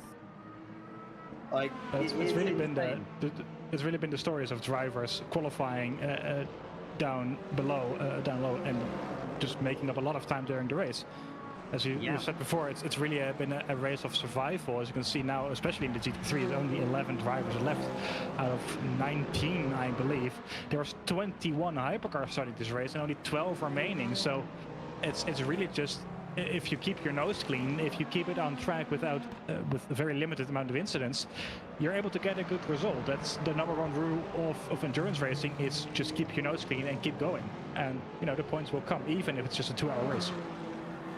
Yeah, I think the point system here, I have to apologize. I did not study the point system on VMS here at all. I think it's the top 10, isn't it? Is it like the Grand Prix? It is, yes. Yeah, okay. I think the points are times 1.5 for endurance rounds, and it's just the top 10 that gets points. Yeah, so, as you can see, just to cast out of the points, really. One is a lap behind and one is 35 seconds behind on one single point in P10. So, yeah. It's just about survival, but these drivers, they do not just survive, they actually almost fight for the podium. They're almost fighting for the podium. So that's what surprises me the most. In GT3, it did not happen as much, but that's not very surprising, as there's much less drivers than there is hypercars drivers.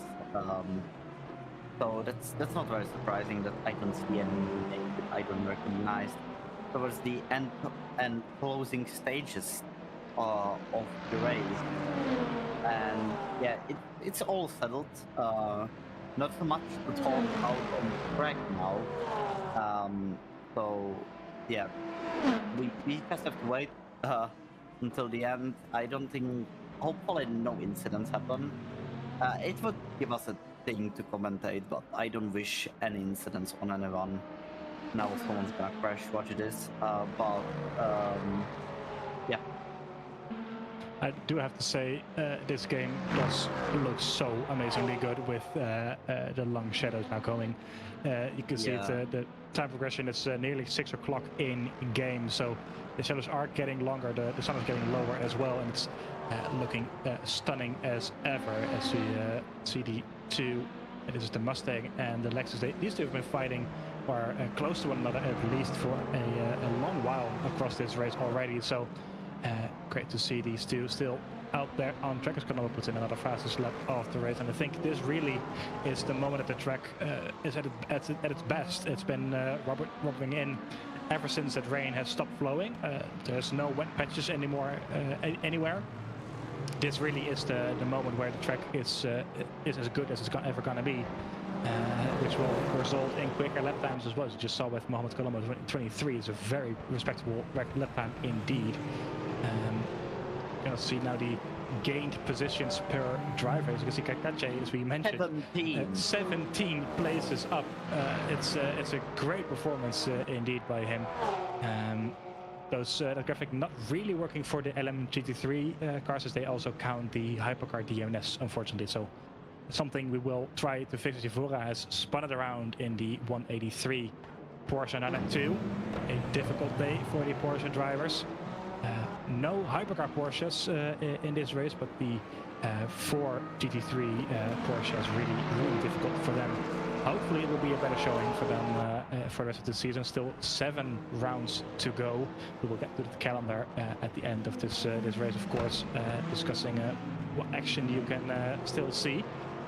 Still plenty to go. Of course, this is still only the first round of this brand new season 5 of the Virtual Motorsport Series. So you have enjoyed it so far. So 13 minutes left to go. Please do feel free to leave a like and a subscribe and do all the other things that the algorithm does very much like. It helps us out very much indeed. So with that out of the way, there's 30 minutes or 12 minutes 59 seconds left to go on this clock. Unimiles is still leading the hypercar field.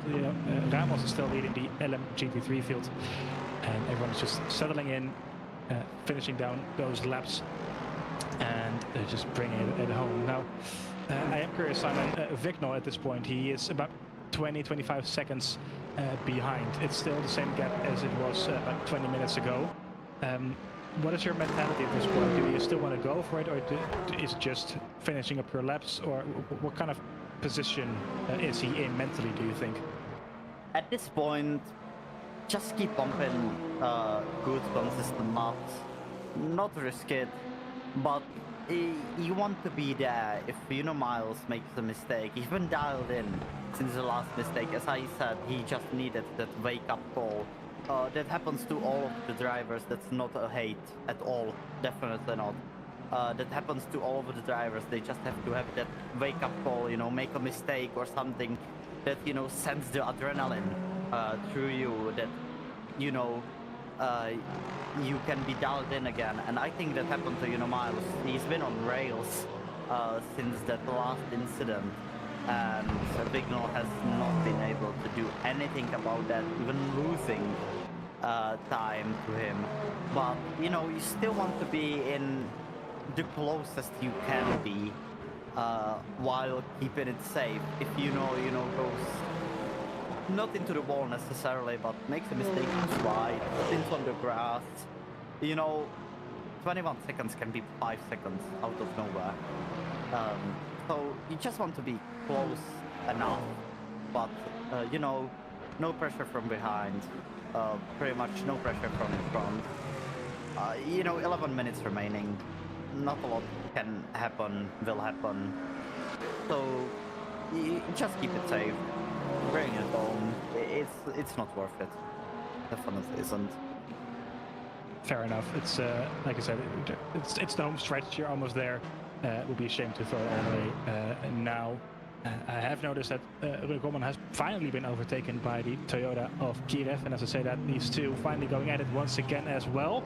As the Lexi still in front, Pescatori and the number 78, and Lernout following him in the Ford Mustang for P6. I think these two have been following each other for pretty much an hour at this point. I remember them seeing a long old time ago together on track as well. And Pescatori just managing to fend off the Ford Mustang coming into turn 4.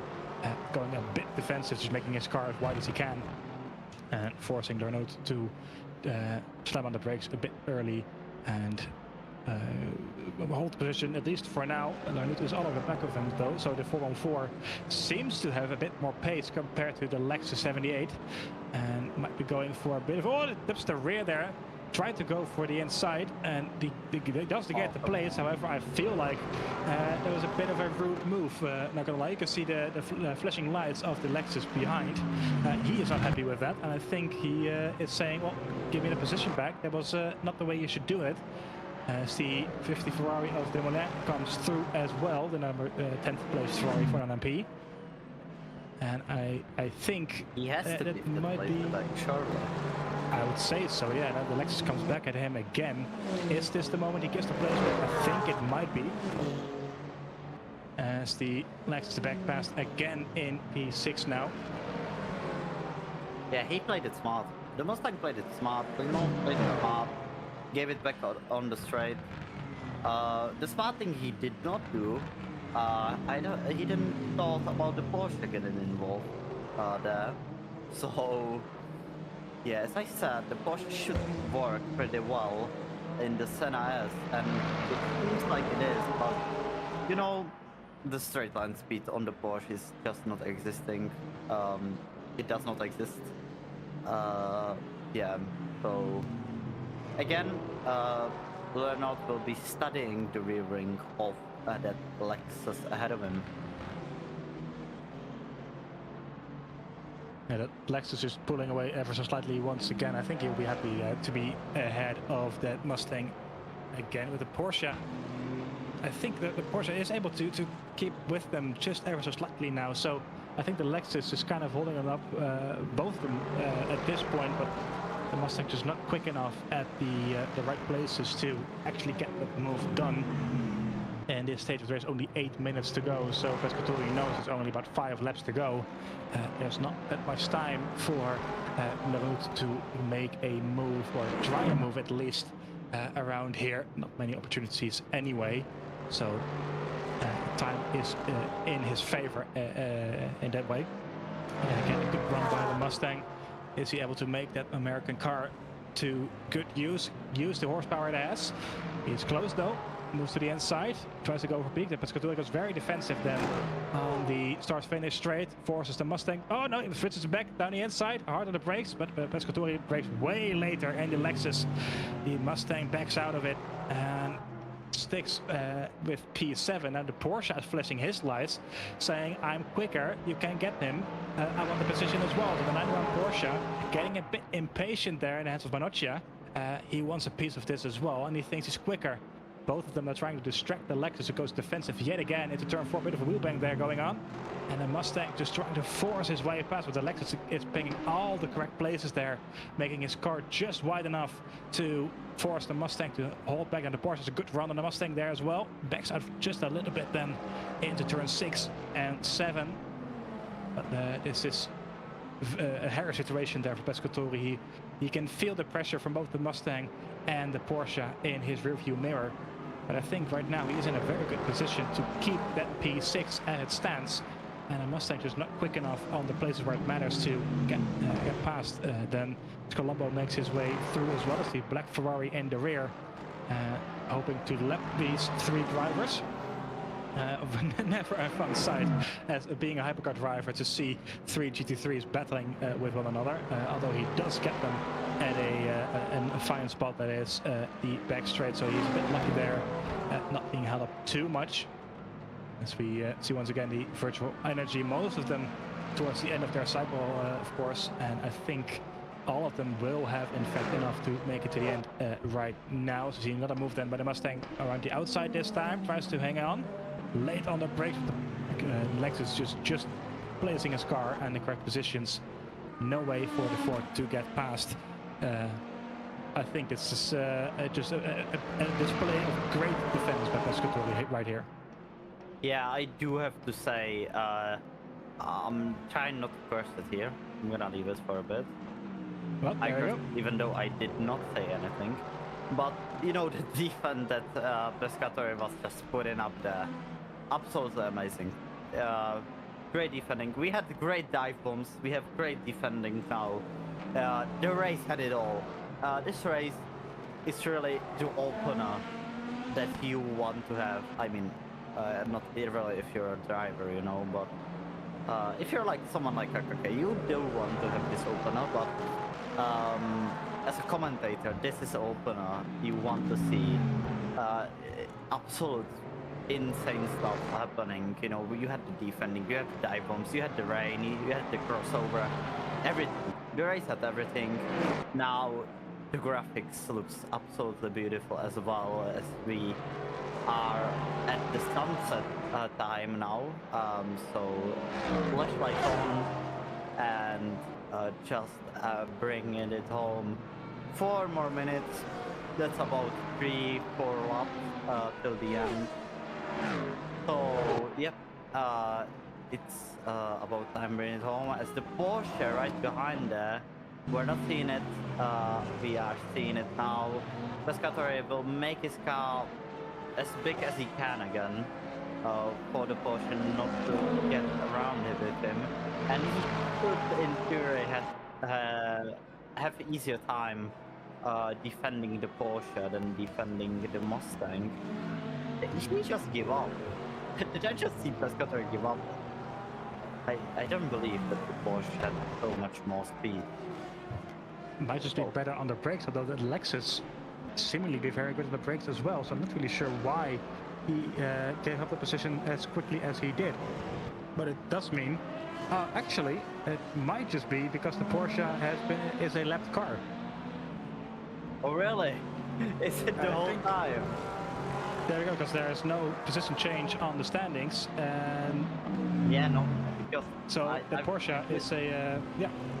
I've been not looking right because the closest Porsche to Lexus is Volt and Manokia, and Pescatore is in P7.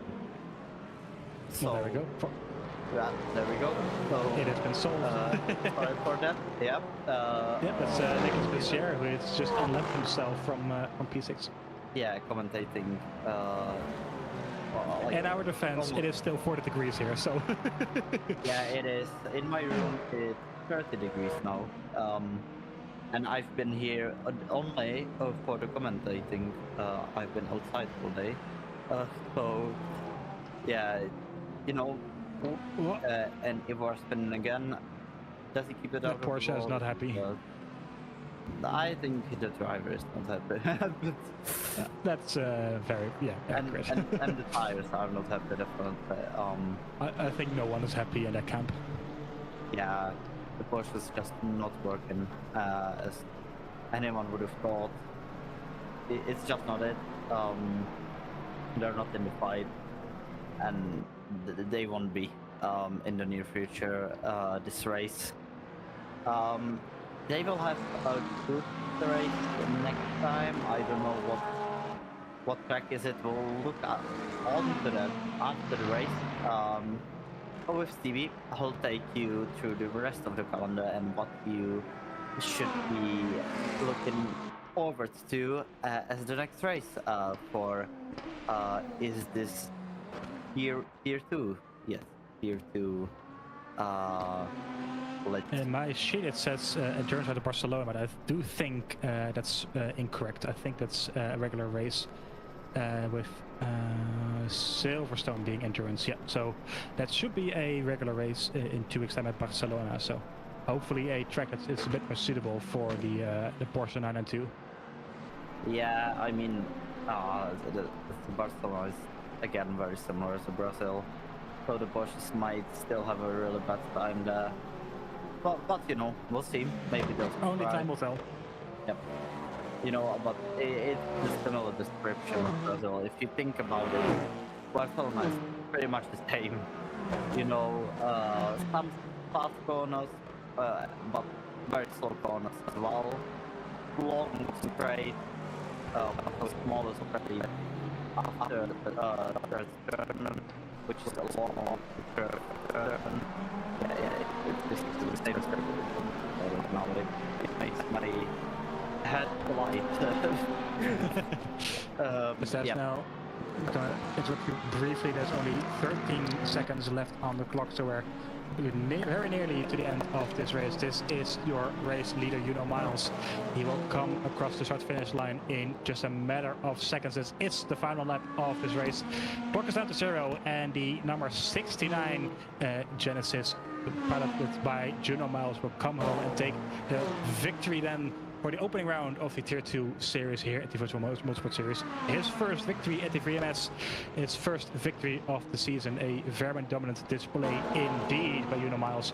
Takes home the maximum amount of points. Vignal then in the wingless Peugeot, working very well then in the end for him, comes home in second position, 15 seconds behind. Very nice display by him indeed. Mohamed Colombo will come home in a very nice third. We've seen him crash often on stream, but this time around he keeps it clean in very tricky conditions and brings it home in a very well-deserved third position in the Ferrari.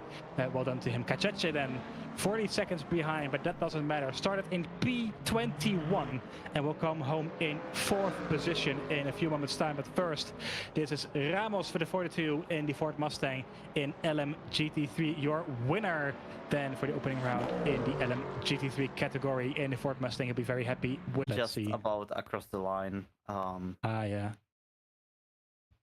So our broadcast, is it on again? No, I think it's dead. Oh, it's back apparently. So go on. It should be back. Yep, there we go. So we are now back. Hopefully, all the results were still coming across then, as I was mentioning them. Anyway, yeah, let's go to and then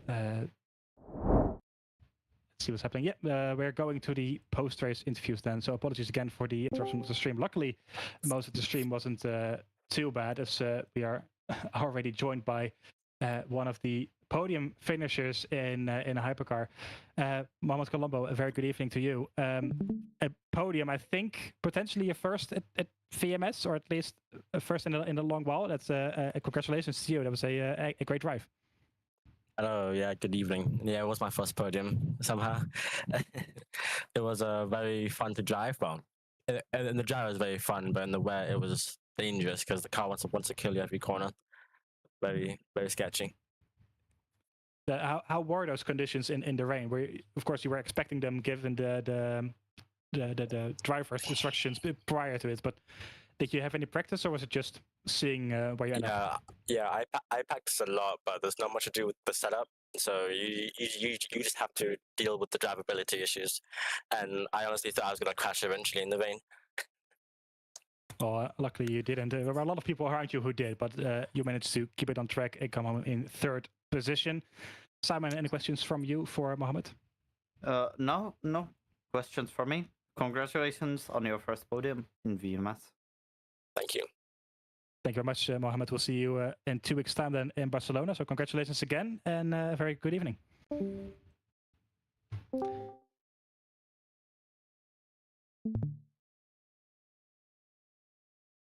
This time around, Miles, on debut, I believe, here at the VMS.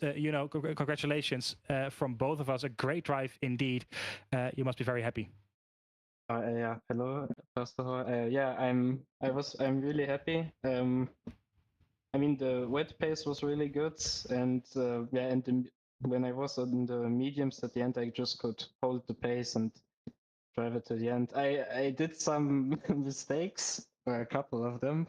Not the safest driver, definitely for today, but the pace was really good.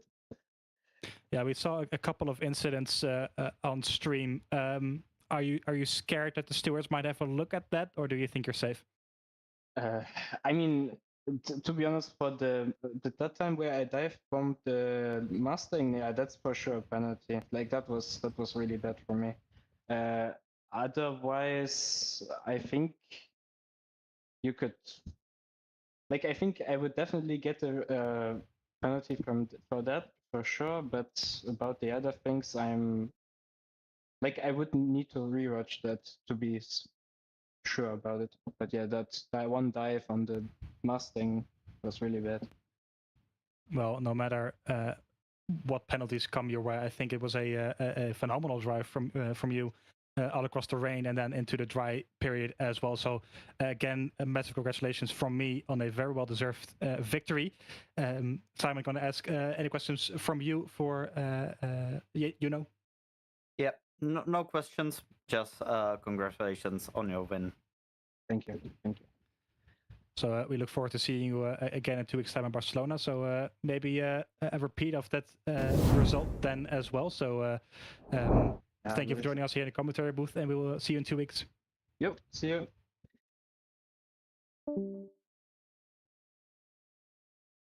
And I think that was the final interview already. A lot of people wanted to get out of the heat, I can imagine. And well, this answers my confusion because the calendar has indeed been a bit changed according other than my sheet. So this is the correct calendar. No Barcelona then in 2 weeks' time. That is the season finale. So I'm not really sure what happened to my sheet, but I'm sure we'll update that.